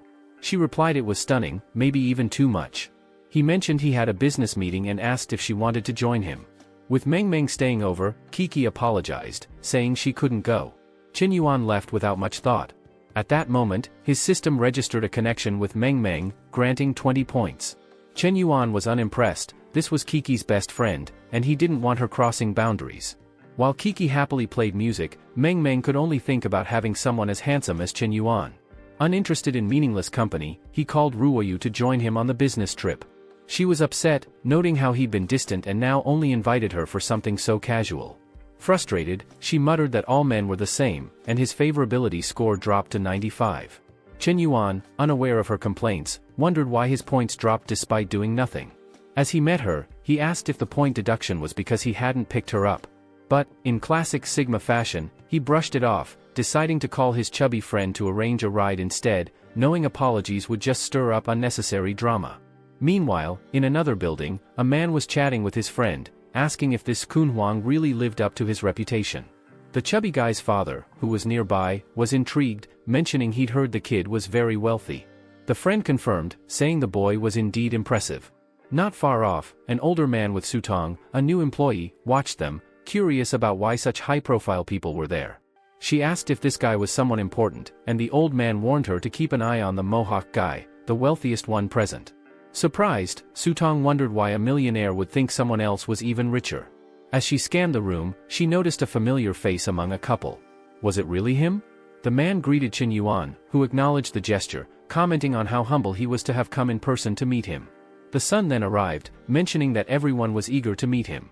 Chen Yuan felt flattered, saying they were all very courteous. As papers scattered on the floor, Shutong wondered why the owner of the entire complex had come to personally meet Chen Yuan. The older man explained that the building had taken 9 years to construct and was a symbol of luxury. Over 300 businesses operated there, forming a full-fledged shopping mall with stores, cinemas, karaoke bars, and everything else imaginable. The top floor even boasted a prestigious commer. However, Ryu wasn't impressed, questioning why Chen Yuan had brought her along just to follow him around. The old man offered to show him each floor, and Chen Yuan asked Ryu what she thought of the building. She remarked that it was decent. Chen Yuan, turning to the older man, then declared that if she liked it, he would buy it for her, no questions asked. The older man, taken aback, asked if he truly intended to put the entire property in her name. Chen Yuan confirmed, saying he'd do it without hesitation if it would make her happy. Sile area. Ryu hesitated, admitting that it was too much to accept since it was an entire building. But Chen Yuan insisted, explaining that this would secure her financially forever. As she thought about the responsibilities she'd soon face managing her family's company, she began to understand his intentions. Perhaps it was time to let go of her princess attitude, as he gained 3 points in her favor, surpassing 98, along with another 20 points in strength. The chubby friend intervened, confirming that everything was arranged and informing Chen Yuan that the total price was 2.6 billion. Chen Yuan promptly produced his black card, assuring them the funds would be transferred once the paperwork was in order. Moments later, the room burst into applause as the contract was finalized. Chen Yuan clarified that he was merely an investor, the real owner was Ms. Ryu. Embarrassed, she received congratulations, beginning to understand why her parents enjoyed their work so much. Maybe being spoiled wasn't so bad after all. Yet, she already revealed a darker side, enjoying the power of people bowing to her. Meanwhile, poor Shutong, observing from afar, asked her friend why so many people were gathered. Her friend explained that the entire building had just been purchased and gifted to a young woman in her 20s. Shutong watched from a distance but left before her friend could speak to her. The poor girl ran off, muttering that all of this should be hers, determined to reclaim Chen Yuan no matter what it took. Later, on the subway, Ryu was surprised and asked about his Ferrari. He replied that he enjoyed the simplicity of everyday life and liked spending time with her this way. Ryu then asked if he knew someone named Gao Xianian. He hesitated, asking if she meant the actress. She asked if he'd heard the rumors about her recent disputes, but he said he didn't follow celebrity gossip. She responded that she wasn't particularly interested in it either, although she'd recently heard about a guy who bought a piano as a gift but hadn't given it much thought. Chen Yuan broke into a nervous sweat, replying that it was interesting to know. She asked why he looked uncomfortable, and he explained that it was just the heat of the subway. After a while, he said goodbye, feeling like the experience had been a test of endurance, yet wondering if she was secretly testing him. A friend soon called him, mentioning that Bingsu had apparently been waiting for him at the dorm for 6 hours. A friend called him, saying that Bingshi had been waiting for him at the dormitory for 6 hours. Outside the dormitory, everyone recognized her as a remarkable graduate from that place and wondered why she had been there for so long. She sat, staring at her phone, wondering where he had gone. After waking up at the police station earlier, he had vanished like a ghost, and somehow her instincts led her to this spot. The poor girl was restless, claiming her heart wouldn't stop racing and that she needed peace. Could she have fallen for Chen Yuan? No, she shook the thought away, reminding herself he was just Kiki's friend. She couldn't think like that. Meanwhile, Chen Yuan lingered in the crowd, curious if she was truly waiting for him. However, Bingshi was focused on resolving the company's financial matters. When she finally spotted him, she ran over and hugged him tightly. The onlookers murmured in disbelief, as many thought she preferred women. But here she was, clinging to him and saying she only felt safe this way. Chen Yuan asked what was wrong and she pleaded with him not to pull away, saying she didn't want to let go. His friends watched the scene unfold, muttering that they wanted to kill the unlucky bastard. Suddenly it began to rain, sending everyone scurrying for shelter. Chen Yuan turned to her and suggested they find cover too. Moments later they were in his dormitory, leaving his friends stunned. She sat on a chair, noting it wasn't as dirty as she'd imagined. His friends, however, were dying to know how he had managed to get someone like her into his dorm. Out of nowhere she asked why his laundry basket was overflowing with dirty clothes. When the rain finally stopped, she questioned why she had acted on impulse. Chen Yuan dismissed her concerns and offered to take her home. On the way he asked if her visit had been solely about helping the company. She hesitated but eventually said yes, it was all for the company. She admitted she hadn't messaged him earlier because she didn't have his number and asked if he could share it. He agreed, adding she could contact him whenever she wanted. When she asked if he meant only for company-related matters, he simply walked off, assuring her he'd check on the company tomorrow. She felt conflicted, calling herself a terrible person for her actions but admitting she felt at ease near him. Yet, she worried about how Kiki would react when she found out. The next day, Chen Yuan received a message from Royo asking for help with receiving the company's funds. However, he told her to assign the task to someone else since she was now in charge. He had other plans. He was riding in a car with Bingzhu, who noticed his unusually cheerful mood. She guessed it had something to do with relationships and decided to stay out of it. When they arrived at their destination, Chen Yuan was surprised to learn that Bingzhu's company was located in Royo's building. He began to panic. If Royo saw him, it could jeopardize the goodwill he had earned with her. With no choice, he stepped into the elevator only to find Royo already inside. She immediately asked what was so important that he had to do it this morning. The ride was tense and silent. To ease the situation, Chen Yuan introduced Bingzhu as an employee of a tech company specializing in carp fish. Then he introduced Royo as the building's owner. Bingzhu was impressed by Royo's success and curious about her connection to Chen Yuan. She greeted Royo politely but Royo, suspicious, barely responded. She couldn't believe such a beautiful woman would be with Chen Yuan. When Bingzhu left the elevator, she said she'd call her boss and ask them to wait. Chen Yuan dreaded being left alone with Royo, fearing she might humiliate him. He quickly tried to explain himself, but Royo wasn't in the mood to be deceived. Desperate, Chen Yuan whispered a warning to Royo, claiming Bingzhu was a well-known lover of women back in school and might try to charm her. Royo questioned this, and Chen Yuan insisted it was common knowledge. To confirm, Royo decided to call someone from their university. When her contact saw her number, he panicked, wondering what he'd done to deserve a call from her. She asked about the rumors surrounding Bingzhu, and he revealed that she had indeed been notorious in the student council. Satisfied, Royo began to believe Chen Yuan's story. The friend asked if she was really talking about the same Chen Yuan he knew. However, she simply thanked him and ended the call. Frustrated, the guy decided he had to warn her about the kind of person Chen Yuan was. He attempted to send messages but she blocked him. Meanwhile, poor Royal was overjoyed, convinced that Chen Yuan hadn't lied. While Royal was buzzing with excitement, the guy bombarded her with messages. At the same time, in a meeting with the company president, Chen Yuan sat in a flexible suit, seemingly uninterested as she presented the company's financial figures. He interrupted, raising his hand to say he already understood everything since Bingzhu had explained it to him earlier. Then he asked her to name the company's price. The president hesitated. She knew Chen Yuan's influence was unparalleled, and her company, valued at $1 billion, needed at least $100 million in investment. Still, she mentioned $1 billion. Chen Yuan appeared taken aback, wondering aloud if she had wasted all this time to present such a low figure. Then, to her astonishment, he offered to buy 49% of the company for $1 billion but added one condition.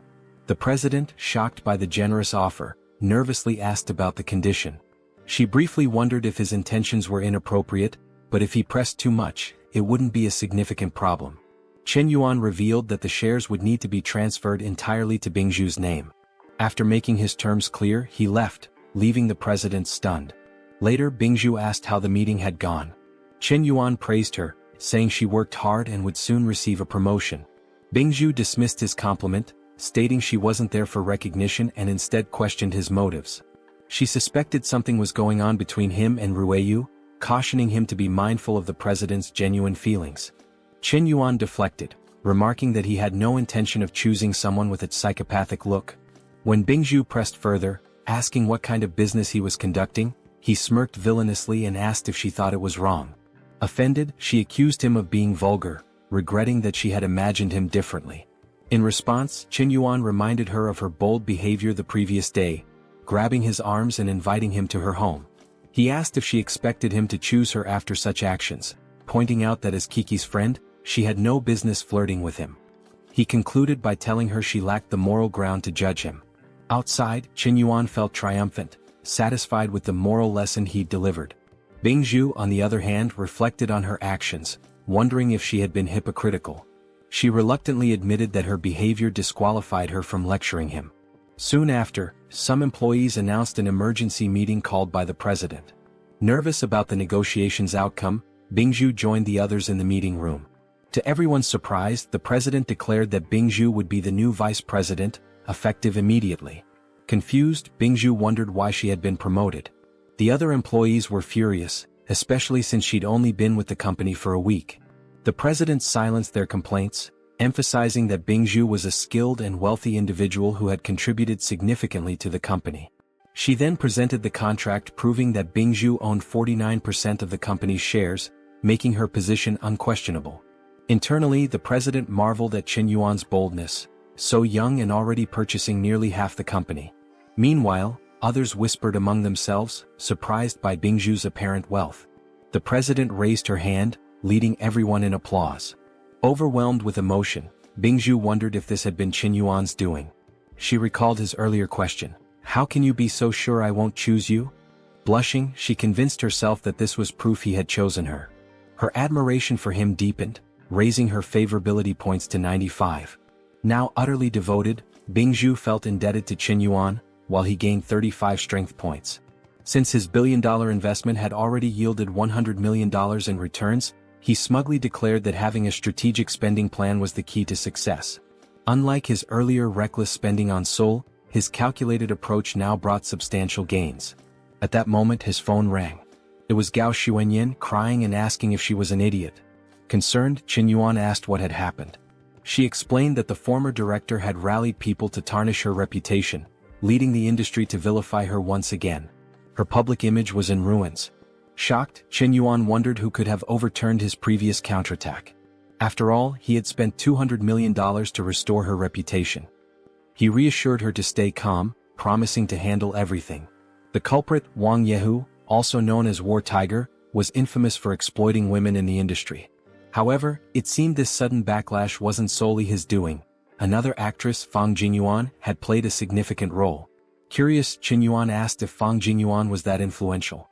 Ho Xin confirmed it, leaving Chen Yuan to strategize his next move. She was incredibly famous and known for her generous donations, so anything she said resonated deeply with the public. Ho Xin warned Chen Yuan that taking down someone like Wang Yehu would require unconventional methods. Curious, Chen Yuan asked about the plan, and Ho Xin handed him a card, explaining it belonged to someone with information that could ruin Wang Yehu's career. All they had to do was find this person. The scene shifted to a bustling street, where Chen Yuan wondered who could work in such a chaotic place. As he climbed a few floors, he heard shouting about delayed payments. Approaching the noise, he spotted a pineapple-headed, chubby man yelling at someone on the ground, threatening to cut off his hand. The bespectacled man being berated, Se-jin apologized, saying he was about to finish a film that would generate enough money to pay off his debts.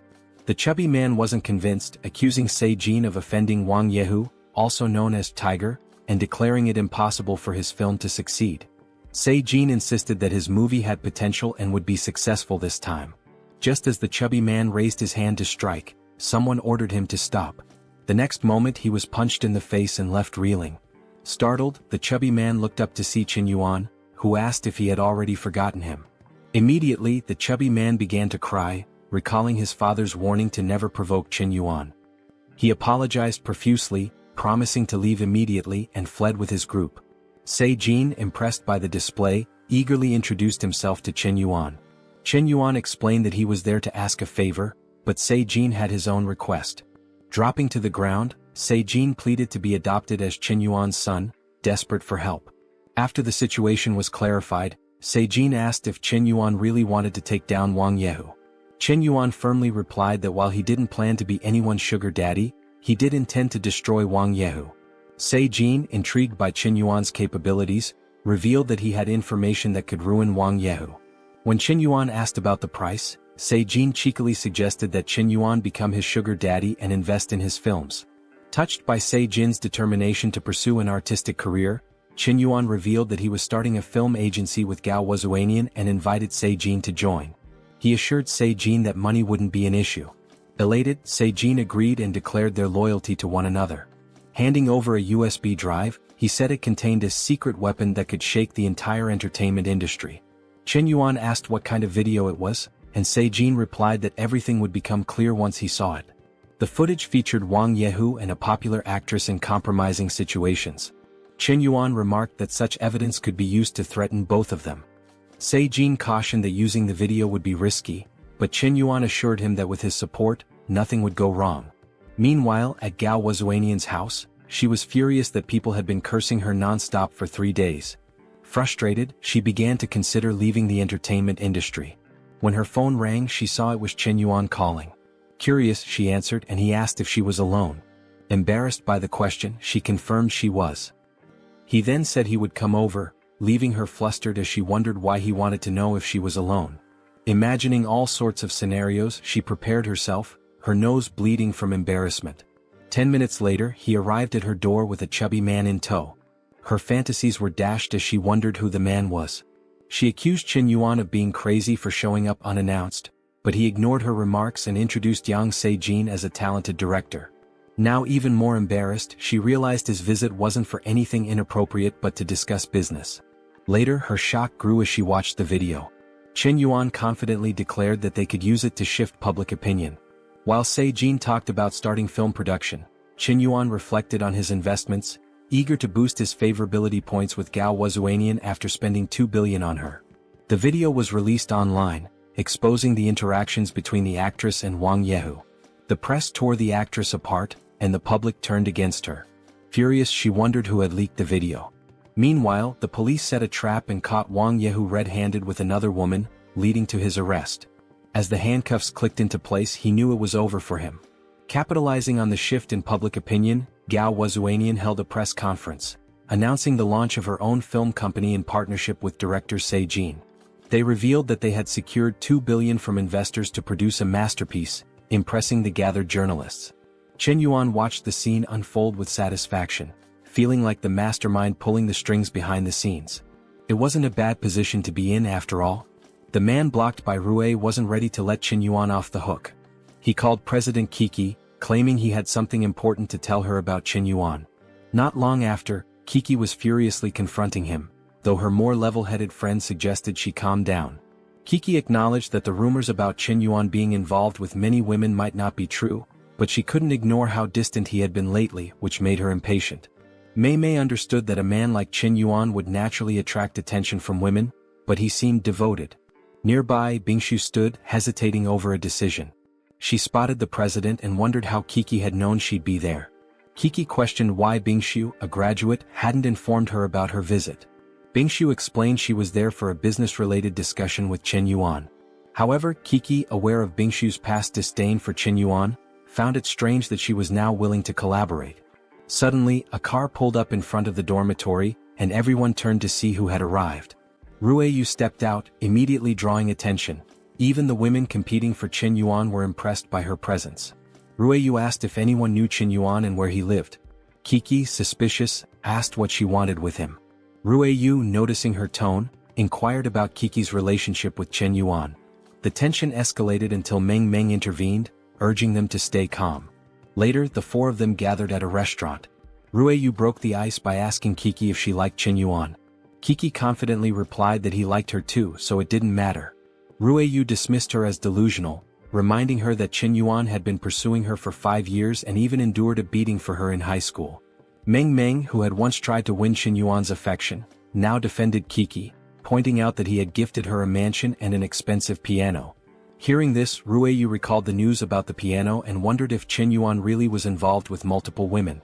Furious, she declared she couldn't lose to them, revealing that Chen Yuan had purchased an entire building worth 2.6 billion for her. This revelation made Kiki question whether everything Chen Yuan had told her was a lie. Meng Meng then chimed in, saying Chen Yuan had also given her 1 billion in shares. The group fell silent as the revelation sank in. Kiki considered calling Chen Yuan to confront him but admitted he had never confirmed they were in a relationship, only referring to her as a close friend. Rueyu noted he had done the same with her. Meng Meng speculated that Chen Yuan was using the same tactic to keep multiple women interested. Rueyu stood, declaring she'd settle things immediately, but Meng Meng insisted they needed a plan to take him down. She proposed forcing him to spend money until he went bankrupt, ensuring he couldn't deceive anyone else. The four agreed, fueled by their anger and a desire for revenge. The last chapter left off with the four women united in their plan to drain Chen Yuan's finances. Kiki hesitated, feeling uneasy about the manipulative scheme, but her friend pressed on, saying he deserved it. Taking Kiki's phone, she sent Chen Yuan a message requesting support to launch a new streaming platform. Chen Yuan, upon receiving the message, grew suspicious. He could tell it wasn't Kiki writing, the tone and phrasing were off. Suspecting Meng Meng's involvement, he decided to play along. Coincidentally, he had recently purchased a failing streaming platform and responded that their goals aligned. He offered to help, even committing 5 billion as initial funding. The gesture left the women stunned. Instead of feeling triumphant, Kiki became more enamored, convinced that Chen Yuan's actions, no matter how questionable, always prioritized her growth. She felt moved by his apparent care for her future. Meng Meng urged her to accept the offer quickly before he changed his mind, but Kiki confidently replied that Chen Yuan never went back on his word.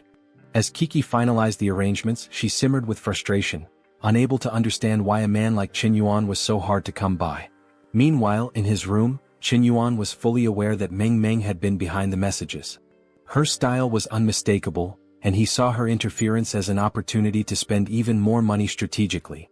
At Rueyu's house, her mother questioned whether Chen Yuan was cheating on her. Rueyu admitted that he was involved with many women, though their relationship wasn't officially confirmed. Still, she acknowledged that they had grown very close. She received a message and mentioned that the group was active. Her mother, curious, asked what group it was. She explained that it was a group formed by Chen Yuan's women to get revenge on him. In the group chat, Kiki sent a message saying she was about to receive a streaming platform, which made Rue fume with jealousy. Rue's mother, noticing her frustration, advised her to think carefully. She warned Rue that the other women in the group, despite claiming to work together, were likely trying to outdo one another. Her mother shared a story from the past, explaining that she and Rue's father had come from very different backgrounds. While their current life was good, it couldn't compare to Chen Yuan's level of wealth and influence. She reminded Rue that a man like him would always attract attention, and if Rue wanted to secure her place, she needed to prove her own strength. After all, none of the women in the group had left Chen Yuan despite calling him cruel. This, her mother said, meant they all wanted to monopolize him. Rui's determination reignited. Standing up excitedly, she declared she wouldn't lose Chen Yuan to anyone. Her mother advised her to act with unwavering focus to ensure her future was secure. Motivated, Rui sent Chen Yuan a message, apologizing for blaming him for everything. Chen Yuan was confused. There hadn't been any recent arguments, so her sudden apology felt odd. Pairing this with Kiki's earlier remarks, he realized something unusual was happening. Meanwhile, Rui received a call from Chen Yuan and immediately panicked. She asked her mother what to do. Her mother urged her to answer and put in her best effort. When she picked up, Chen Yuan mentioned he had recently acquired a streaming platform and appointed Zhao Kiki as the manager. Rui, surprised that he was being transparent, grew excited. After hanging up, she told her mother what he had said. Her mother beamed, saying this showed Rui's importance to Chen Yuan. Thrilled, Rui became emotional, believing Chen Yuan truly cared for her. She resolved to treat him better and began planning a special gift to surprise him. Her mother, noticing her tears, asked why she was crying. Rui admitted she had made mistakes but wanted to fix things. The next day, Kiki received the official paperwork for the streaming platform. She now owned the platform, named Big Cat, and quickly realized why Chen Yuan had transferred 5 billion to cover its debts. Although she appreciated his support, she couldn't help but feel conflicted about his personality. However, her mood shifted when she saw he had sent an additional 2 billion without hesitation. Touched by his generosity, she decided she needed to express her gratitude. At a car show, Kiki considered buying Chen Yuan a car as a gift. Remembering he already owned a Ferrari, she thought about getting him another one. While browsing, she ran into Rui, who was also shopping. Rui explained that she was buying a car as a gift for her father's birthday. Suspicious of Kiki's presence, Rui asked if she was there to buy something for Chen Yuan. Flustered, Kiki denied it, claiming she was also shopping for her father. Their tense conversation was interrupted when Bingshu appeared, claiming she was also shopping for her father's birthday. All three women awkwardly remarked on the coincidence, but Rui grew suspicious. She started doubting the group's revenge plan and suspected the others were just using the guise of cooperation to win Chen Yuan's favor. The problem for Rui was that Zhao Kiki now had access to billions, while Rui didn't have the same financial resources. Desperate, she called her mother and explained the situation. Her mother assured her not to worry and ordered funds to be transferred immediately. Rui received 60 million from her family, and her emotions swelled as she realized her family was now prioritizing her. Feeling supported, she vowed to outdo Zhao Kiki. Elsewhere at the car show, Hun invited Chen Yuan to the VIP area, promising luxury items beyond just cars. Chen Yuan, impressed, remarked on how amazing the fair was. However, his attention was soon drawn to Rui and Kiki talking nearby. Even Bingshu joined them, bringing water. Chen Yuan couldn't help but wonder why all three of them were together. At that moment, Chen Yuan began to wonder if the women were forming some sort of alliance. Sensing something, Bingshu turned around, but all she saw was Hun standing nearby. Unbeknownst to her, Chen Yuan was hiding behind him. He knew things would eventually go wrong but hadn't expected it to happen so soon. Still, he took some comfort in knowing none of the women had left him yet. With a mischievous smirk, he noted their favorability toward him was above 95%. To him, this was an opportunity to turn things around. Exuding confidence, Chen Yuan told Hun he was interested in the most expensive cars available. Hun assured him they had brought some top-tier vehicles, including a Pagani Zonda, a Lamborghini Arconium, and a Bugatti Veyron. Without hesitation, Chen Yuan announced he wanted all three and asked for the price. Surprised, Hun asked why he needed all of them. Chen Yuan cryptically mentioned that they would help him test the strength of this supposed alliance. Hun hesitated, explaining that the cars had already been reserved by someone else. Chen Yuan asked who had reserved them, and Hun pointed to Mr. Lin, the eldest son of the wealthiest family, who had purchased them as gifts for his sister last year. Recognizing the power of the Lin family, Chen Yuan decided not to push further for now. Meanwhile, Mr. Lin approached Rui and struck up a conversation. Introducing himself, he asked for her contact information, claiming she reminded him of a friend he had lost, a great regret in his life. As Rui noticed Chen Yuan nearby, his stern, angry expression puzzled her. Feeling annoyed by his reaction, Rui impulsively gave Mr. Lin her number. When she looked back, Chen Yuan had disappeared. Although she wasn't sure if her decision was right, she couldn't shake the feeling of guilt. Later, Chen Yuan, walking with Hun, remarked that he would pay far more for the cars than Mr. Lin had. Offering $1 billion, he asked if that would suffice. Hun, realizing the profit potential, agreed without hesitation. Though Mr. Lin was influential, Hun couldn't resist the opportunity to make an extra 800 million. The deal was made and Chen Yuan gained confidence. At the event, Rui continued searching for Chen Yuan.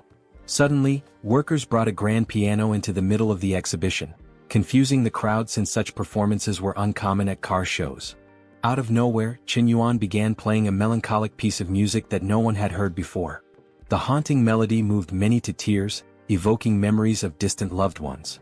Rui, overwhelmed, started crying as she realized the music conveyed a sense of disappointment. Kiki noticed Chen Yuan's somber demeanor and wondered if Rui's actions had caused it. When Chen Yuan finished playing, he stood and addressed the crowd, saying, "When you love someone, you let them do what they want, even if it means getting hurt." Then he turned to Rui, saying she was now free before walking away. Rui broke down, sobbing and begging him not to leave. She tried to chase after him, but Hun stopped her and handed her a document. Confused, Rui read it and learned that Chen Yuan had bought her a Lamborghini Arconium. Trembling, she couldn't understand what was happening. Hun explained that Chen Yuan had purchased the car for her without a second thought, showing his generosity and depth of feeling.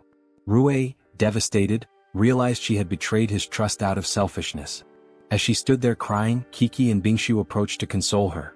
Moments later, Hun returned, informing them that they too had received multi-million-dollar cars from Chen Yuan. Stunned, the women looked at one another and began reflecting on their actions. Bingshu remarked that Chen Yuan must have known about their plans all along. Kiki agreed, noting that, despite knowing, he never confronted them and instead tried to maintain the balance in their relationships. She admitted that, for all his flaws, Chen Yuan had been a man who cared for them deeply and gave everything without expecting anything in return. Bingshu added that, in the end, they could always rely on him. Overwhelmed with guilt, Rui confessed that she regretted trying to deceive him for money. Chen Yuan gained another point of favorability, bringing his score with all three women to 99. On his way home in a taxi, he felt excited and curious about what would happen if he reached a perfect 100. The idea of maxing out their favorability scores was tantalizing. At the university, Rui apologized to him, but he told her he needed some time alone. Chen Yuan wasn't naive. He understood that if he spoiled Rui too much, she would continue causing problems. While wandering around campus, someone called out to him. It was Shul, someone he hadn't seen in a long time.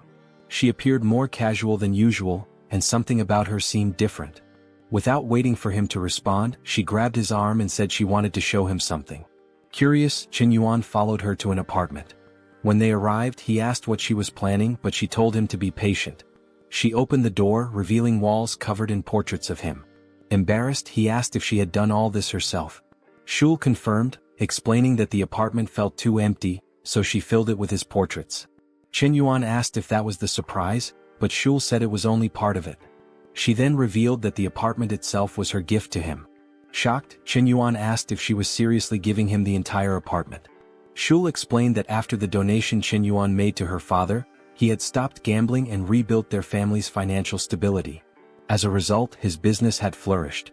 Seeing her father's transformation inspired her to reflect on her own materialistic behavior. She admitted that she used to focus too much on money and now wanted to become a woman worthy of Chen Yuan. She announced her determination to win him over again. Chen Yuan was taken aback. He had always thought Shul only cared about material possessions. When he said the apartment was too extravagant, she reminded him that he had already given her 5 million, while the apartment cost only 3.5 million. In her view, she was still 1.5 million ahead. Shul handed him the keys, saying it was the best way she could repay him. Chen Yuan began to understand why Shul had been so distant lately. Among all the women he had helped, her family was the poorest, yet she had taken the least from him. Smiling, he thought to himself that this kind of woman matched his ideals. He accepted the gift and soon received a call from a friend inviting him to dinner. At the dinner, Chen Yuan introduced Shul to his friends. The group consisted of Lao Qiu, the one with glasses, Lao Xiang in a white shirt, and Lao Hao, the chubby one. When Chen Yuan introduced Shul, Lao Qiu pointed out that everyone already knew who she was. However, Lao Qiu then asked a serious question. What was the nature of their relationship? Feeling awkward, both Chen Yuan and Shul hesitated. Shul finally responded that she wasn't entirely sure about their relationship. She admitted she was chasing after Chen Yuan but that he hadn't agreed yet. She joked that she was offering him a warm place to stay, a home, but so far, luck hadn't been on her side. The group laughed, with one friend commenting that even the wildest stories couldn't match this plot. Meanwhile, Bingshu, disguised and nearby, overheard the conversation. Shocked that Shul had given Chen Yuan a house, she felt anxious. She realized her own lack of grand gestures would make her fall behind in his favor. Frustrated, she updated the group chat, alerting the other women that Shul had gifted Chen Yuan an apartment and revealing their location. Ruoyu immediately announced she was on her way. As the dinner ended, Shul offered to pay the bill since it was her first time dining with the group. Chen Yuan, however, informed her he had already taken care of it. Grateful, Shul excused herself, saying she had to return to work at the internet cafe. Chen Yuan found himself liking her more. She was surprising, yet not overbearing. Bingshu, however, viewed Shul as a formidable rival, likening her to an S-rank opponent in a strategy game. Chen Yuan's friends, impressed by Shul, teased him about his newfound charm. One of them remarked that Shul seemed different from other women, and he hoped Chen Yuan wouldn't hurt her. Chen Yuan assured them that he was the type to give his all in love. As they left the restaurant, they spotted a man named Liang, who had been secretly feeding information about Chen Yuan to the women. Liang, unaware that he'd been caught, greeted Chen Yuan enthusiastically. At that moment, a Rolls-Royce pulled up outside. The car window rolled down and a furious Ruoyu stepped out. Liang, smitten, could barely contain himself as Ruoyu stormed toward Chen Yuan. He braced himself, certain she was about to unleash her anger. She hugged him tightly, crying and apologizing, admitting she had been wrong all along. She told him she had deleted that person's number and vowed never to see them again. All she wanted now was forgiveness. Watching her emotional display, the group was stunned by her ability to use such heartfelt tactics. Liang, on the other hand, was furious. He had been bad-mouthing Chen Yuan behind his back, yet here she was, clinging to him like he was her savior. Chen Yuan, ever composed, reassured her, saying there was no need to worry, she hadn't done anything wrong. After all, there was no real relationship between them, and he had no right to interfere with who she befriended. She quickly corrected him, saying she didn't want him to think of her that way. She then revealed her gift, a Rolls-Royce, the most expensive car at the event. She hoped he would accept it. In broad daylight, this girl was shining beams of charm on Chen Yuan. Liang was fuming, while Chen Yuan observed that she had clearly been improving her approach. Yet, with a calm smile, he turned to her and said it was a shame. He no longer believed in love. To avoid embarrassing her, though, he accepted the car and invited Bingshu to join him for a ride. Bingshu hesitated, pointing out that it wasn't right to ride in a car that was a gift from Rueyo. Chen Yuan brushed it off, saying a gift became his once received, and insisted she get in. Reluctantly, she agreed, joking that he didn't need to be so persistent. With that, they sped off, leaving Rueyo behind. Liang sneered at Rueyo, telling her to face reality. Chen Yuan was just playing with her. But Rueyo, unbothered, retorted that Chen Yuan had already sacrificed a lot for her. Liang persisted, claiming it was all for her father's sake, but Rueyo silenced him. She didn't care if Chen Yuan was toying with her, she'd let him. His actions, even if frustrating, proved he still hadn't forgotten their past relationship. In the car, Bingshu asked why Chen Yuan was treating Rueyo that way. He replied that she hadn't become what he expected, and ultimately he was disappointed. It wasn't her fault, it was his mistake. Bingshu probed further, wondering if Rueyo was his first love. Chen Yuan laughed, saying that for someone as unattractive as him, the idea of a first love didn't exist. Bingshu chuckled, which made him slightly embarrassed. Then she said she had a question and wanted an honest answer. He told her to go ahead. She asked why he had given her 1 billion in Koi company shares. Chen Yuan asked if she wanted the truth or a lie. She chose the truth, and he admitted he had no feelings for her. It was merely a favor. Bingshu didn't buy it. What did you gain from it then? She asked. Chen Yuan paused before revealing that he had a request for her. She seemed confused and he sped up the car. He then jokingly said that his system had given him 90 trillion, but he could only use it to impress girls. She rolled her eyes, telling him to stop reading manhua and be serious. He finally confessed that he had spent the money because she was beautiful and he wanted to sleep with her. Bingshu felt a bit flustered but admitted to herself that, if it were Chen Yuan, she wouldn't mind.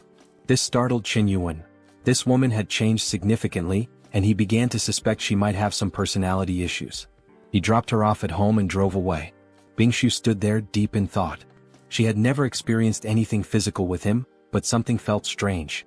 If he truly wanted to, he would have acted already. Clearly, his intentions were more complex than they seemed. Later, Ruoyu called Bingshu, asking if Chen Yuan had said anything about her. Bing Shu mentioned that she had asked him why he gave her the shares, but his answer didn't make sense, claiming it was to sleep with her. Ruoyu laughed, saying he had told her something similar once. Still, his actions didn't seem proportional to his supposed motives. They speculated about Chen Yuan's true intentions. Ruoyu noted his apparent playboy persona might be a cover for something bigger. After all, he had risen to fame on a streaming platform as Mr. Yuan, invested heavily in the Xia family, and helped multiple companies including her father's, Shu's father's, and even her own. Bing Shu agreed, pointing out that her company had used his funds to develop AI applications, significantly increasing profits. Ruoyu concluded that Chen Yuan's actions were not random. He was highly strategic, mysterious, and possibly working toward a grand plan. Maybe he wants to rule the world, she joked. Just then Ruoyu received a message from Kiki, asking if she could rent a floor of their building to set up a streaming platform. Curious, Ruoyu headed to Kiki's mansion, where Meng excitedly shared that everything was ready to start recruiting. Kiki smiled, announcing that Meng would be their first executive planner. The only issue was that they needed some girls to host live streams. Meng suggested that Kiki should reach out to her contacts since Kiki had experience as a streamer. Kiki mentioned knowing someone, a former company head who had been dismissed for offending someone. Meanwhile, in a cafe across the city, a woman threw a glass of water at a man. He complained that she was no longer the same person, and he was tired of her attitude. Unsurprisingly, it was Xin Shui from Shark Live. She yelled at the man, accusing him of living off her money and now wanting to leave her. He calmly replied that he wanted to break up, as he was still young and could find what she offered in any other woman. With that, he walked out, mentioning that he had already paid the bill. The cafe patrons began whispering, mocking her as an old cow chasing young grass. Shen Shui was livid, declaring that all men were the same and vowing to make him pay, even if it took 60 years. Just then her phone rang. It was Kiki, inviting her to partner in a new business venture. Elsewhere, Chen Yuan was napping in his room when he heard someone at the door. Thinking it might be a thief, he grabbed a vase to defend himself. As the door opened, he saw it was Shu carrying a jug. He lowered the vase, asking why she hadn't knocked. She apologized, saying she hadn't expected him to move in so quickly. Outside, Shu was emotional, muttering about his amazing physique and how she had spotted his abs. Chen Yuan teased her, pointing out that she had seen him shirtless, but he hadn't seen anything from her yet. Shu boldly opened the door, hinting that if he wanted more, all he had to do was ask.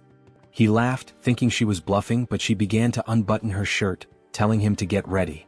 Caught off guard, Chen Yuan joked that they didn't need to take things so seriously. Shu stuck out her tongue, warning him about playing with fire. She then revealed that she had brought breakfast and placed the food on the table. Hugging her, Chen Yuan asked how she had known he was living there if it was such a surprise. He accused her of not being honest. Shu dismissed his comment, saying she had planned everything perfectly. The buns she made looked delicious. She proudly told him she could prepare meals for him every day. Chen Yuan was impressed, joking that having good breakfast daily would be ideal and offering to make her his personal assistant, with a salary. Shu refused, saying she'd do it for free. Chen Yuan started feeling touched.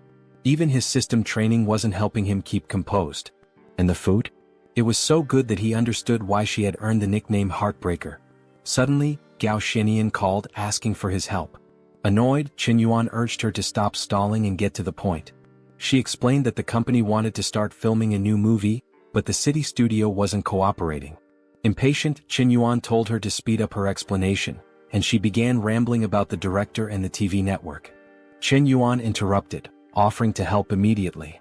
He promised to transfer several billion for her to establish her own TV company.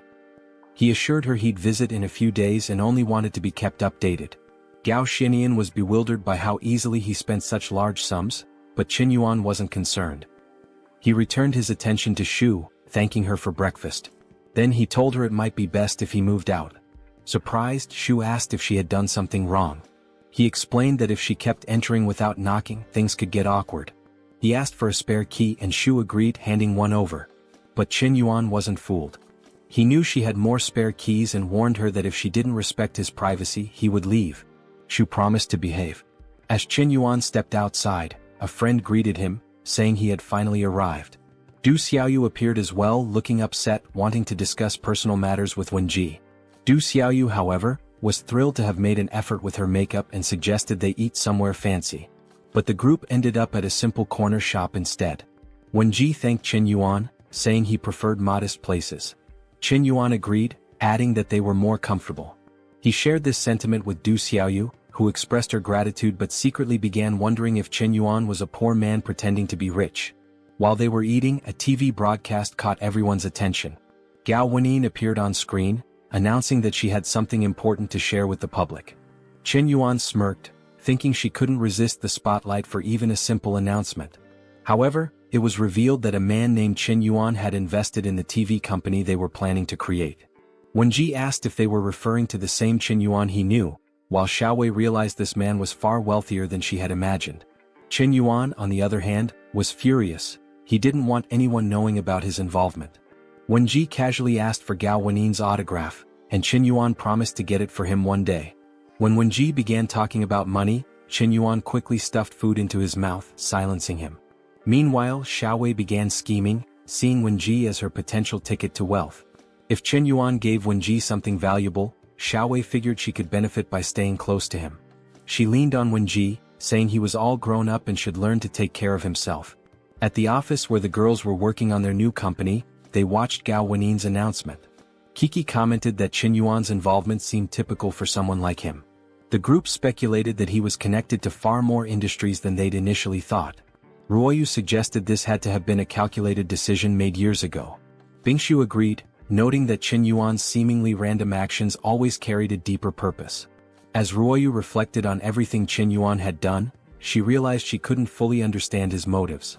Mengming suggested Kiki announce that Chen Yuan was an investor in their company to attract more interest and sponsors. A billionaire's involvement would elevate the company's image and draw attention.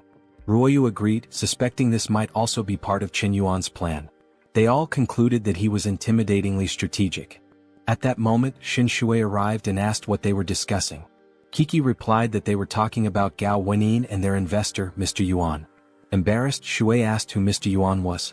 Mengming clarified it was Chen Yuan, someone known to everyone there and an investor in their company. Shui froze, trembling as she asked if she could resign. Kiki urged her to reconsider, explaining how much they needed her help. Shui hesitated before admitting her fear. Her previous company had gone bankrupt because she offended Chen Yuan, and if he found out she was here, it could jeopardize their plans. Kiki reassured her, saying Chen Yuan didn't seem like the type to hold grudges and promised to speak to him. At the same time at the restaurant, Wenji and Xiaowei were leaving when Chen Yuan received a call from his company president. Expecting her to ask about the billions he'd invested in the actress, he was instead surprised when she inquired about Shen Shui. She asked if he had played a role in her company's downfall. Feigning ignorance, Chen Yuan was reminded that Shui had previously owned a streaming company and that he had indeed been involved in its bankruptcy. He explained that Shui had been arrogant and used his name to deceive others, so he had taught her a lesson. The president suggested that Shui had learned her lesson and asked if he would accept her apology. Chen Yuan agreed, saying he wouldn't be unnecessarily harsh if she was genuinely remorseful. Shui called him shortly after, apologizing and promising to work hard as a good employee. Chen Yuan accepted her apology, saying the matter was settled. Shui was relieved, and Kiki remarked that Chen Yuan was always reasonable. Chen Yuan, however, saw Shui's experience as an asset to their company but noted that some people needed guidance to work effectively. Later, reporters asked Gao Xuanyan where the new studio would be located. Instead of giving a direct answer, she called Chen Yuan. Frustrated, he answered, complaining that he wanted to stay out of the spotlight, but now everyone was talking about him. Gao Xuanyan reminded him that he'd spent millions on a piano, so keeping a low profile didn't make sense. Chen Yuan conceded, saying there was no point arguing, but in return, he needed her help with something. Curious, she agreed while wondering what it could be. Facing the reporters, she announced that Chen Yuan would relaunch the Big Cat streaming platform and that their newly established TV station would be strategic partners. This revelation caused waves across the industry. Streamers who knew Chen Yuan's generosity were already considering switching to his platform. Meanwhile, the owner of the competing Shark platform was panicking. An employee burst into his office, reporting that many streamers were leaving. Shocked, the owner realized Chen Yuan's influence was spreading faster than he anticipated. Back at Ruoyu's building, Kiki proudly noted that this had all been part of Chen Yuan's plan. Ruoyu admitted she had only guessed but didn't expect to be right. The group concluded that Chen Yuan was a business mastermind, a powerful figure who seemed to dominate every industry he touched. Meng suggested that Chen Yuan's flirtations were all part of his investment strategy. Ruoyu replied that if that were the case, then they were merely business partners. The girls seemed to reach the same conclusion. In the end, they were just Chen Yuan's employees. The previous chapter ended with the three girls contemplating whether Chen Yuan loved them. Ruoyu, glancing around, could tell they were all thinking the same thing.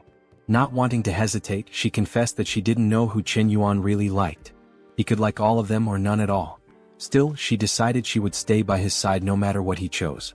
The other three exchanged silent glances, and then someone clapped and spoke up, Liang, who reminded them that women like them needed to value their careers first, as that would make others value them too. The four girls agreed that if they truly became more capable, Chen Yuan would want to stay closer to them. Meanwhile, Shutong was working when a man named Lin arrived and asked for a package. She handed it over politely, but then her friend shouted that Go Xueni had received investments exceeding 100 billion. Shutong was skeptical, dismissing it as a lie since Go Xueni had recently been involved in scandals. Her friend, however, revealed that Go Xueni was being supported by a mysterious wealthy man named Chen Yuan, who had invested in television and even bought an entire streaming platform. Shutong's heart sank.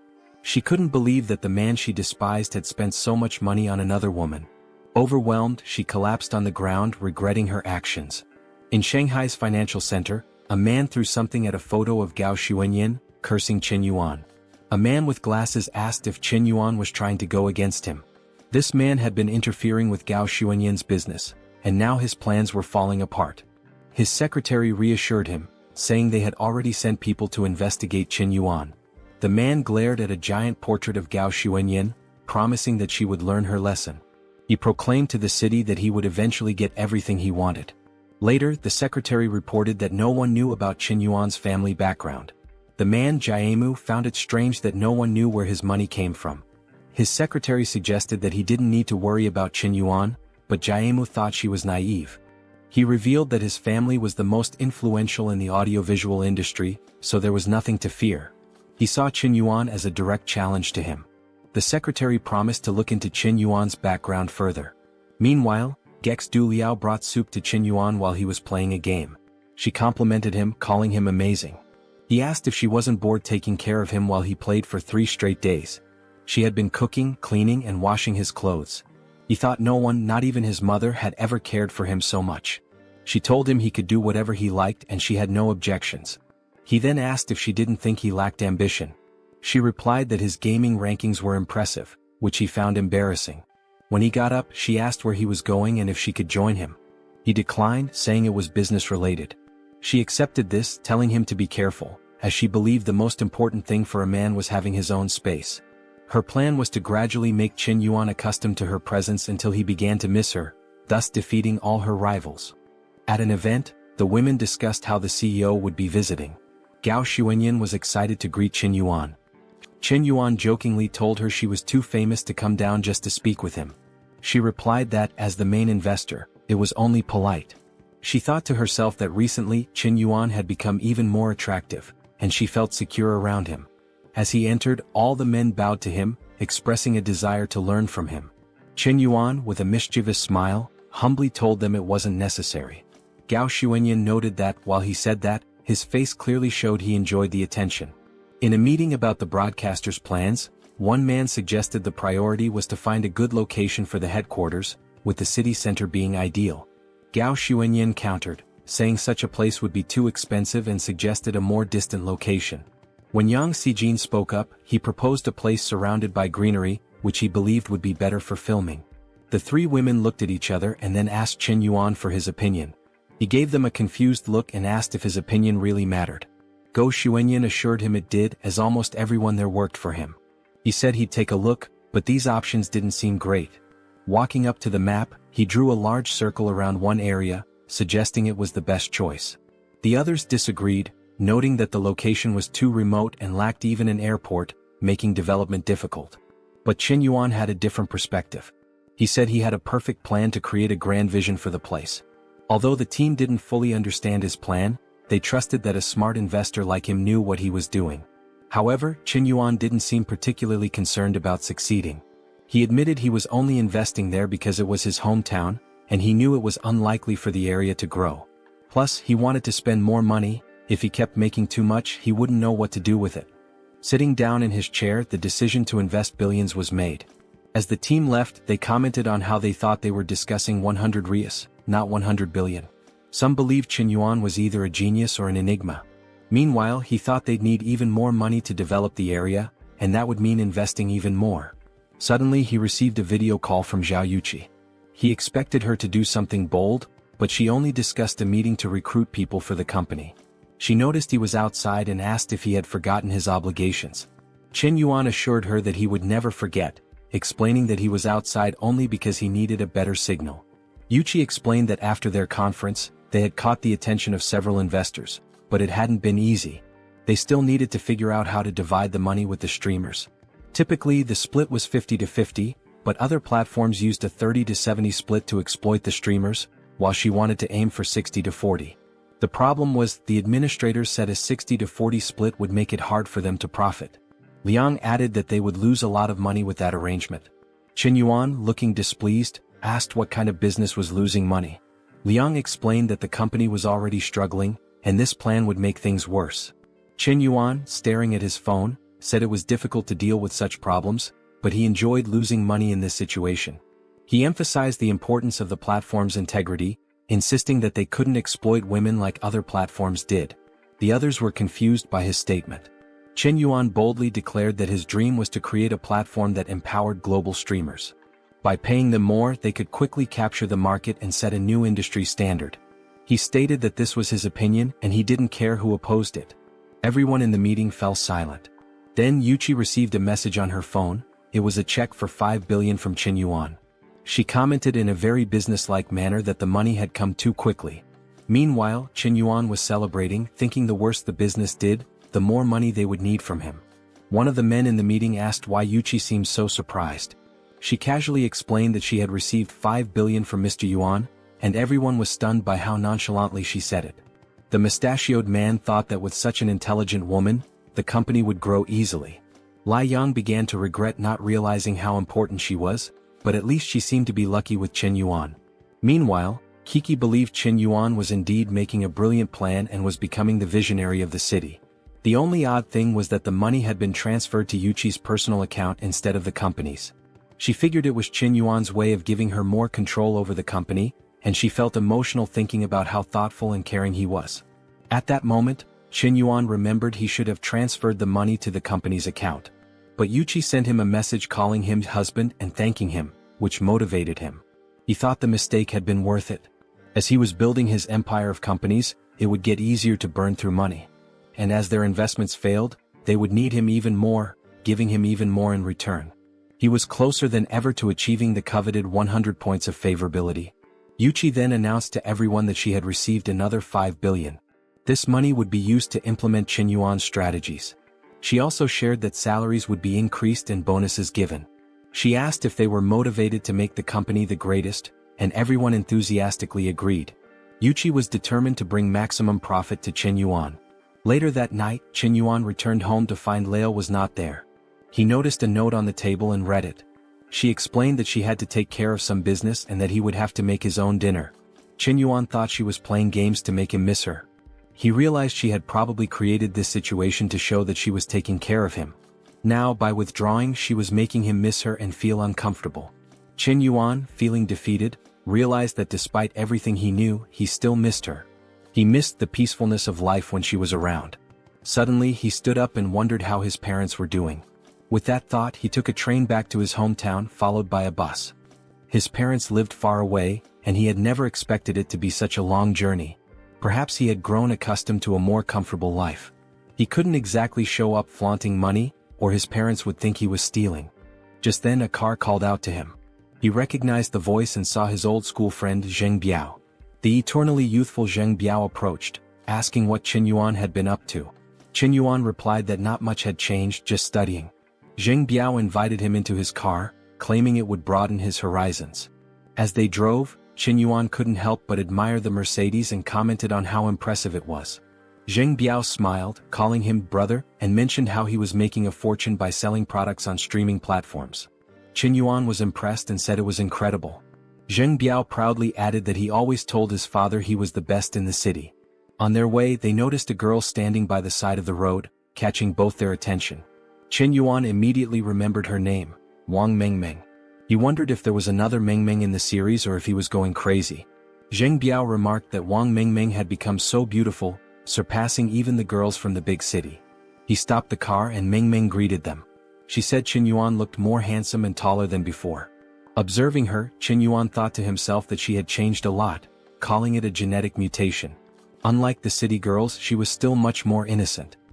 He patted her head gently, telling her she had grown a lot. Mengmeng, not a child anymore, protested and told him to stop patting her head. Zheng Biao, getting out of the car, commented that Mengmeng was definitely becoming more charming. But when he tried to flirt, she told him he was too chubby for her taste. He joked about needing to lose some weight, but she said he was too old at 22. Thus began a round of flattery, and Chen Yuan observed her with a 9.5 in appearance, which he hadn't expected. Unfortunately, her favorability towards him was already at 30. The system informed him that it was impossible to reverse someone's feelings once they liked him so much. Shocked by her high favorability, Chen Yuan realized that her beauty was all natural, with no surgeries involved. However, since her favorability was so high, he had to handle the situation carefully. He clung to his friend and suggested Mengmeng respect the chubby guy, or she would end up as a village girl forever. He suggested she drop studying and take advantage of the opportunity with him. Immediately, her favorability dropped by 10 points. Zheng Biao smiled, thinking Chen Yuan was skilled at voicing his thoughts, while also amused that this big city scholar was now humiliated by him. Suddenly, Mengmeng started crying, saying Chen Yuan wasn't like this before. Her favorability continued to drop. If you enjoyed this video, don't forget to give it a thumbs up, it really helps. And for more content like this, make sure to subscribe and hit the notification bell so you don't miss any updates. Let me know in the comments if you'd like to see another part. I'd love to hear your thoughts. See you next time. Bye-bye.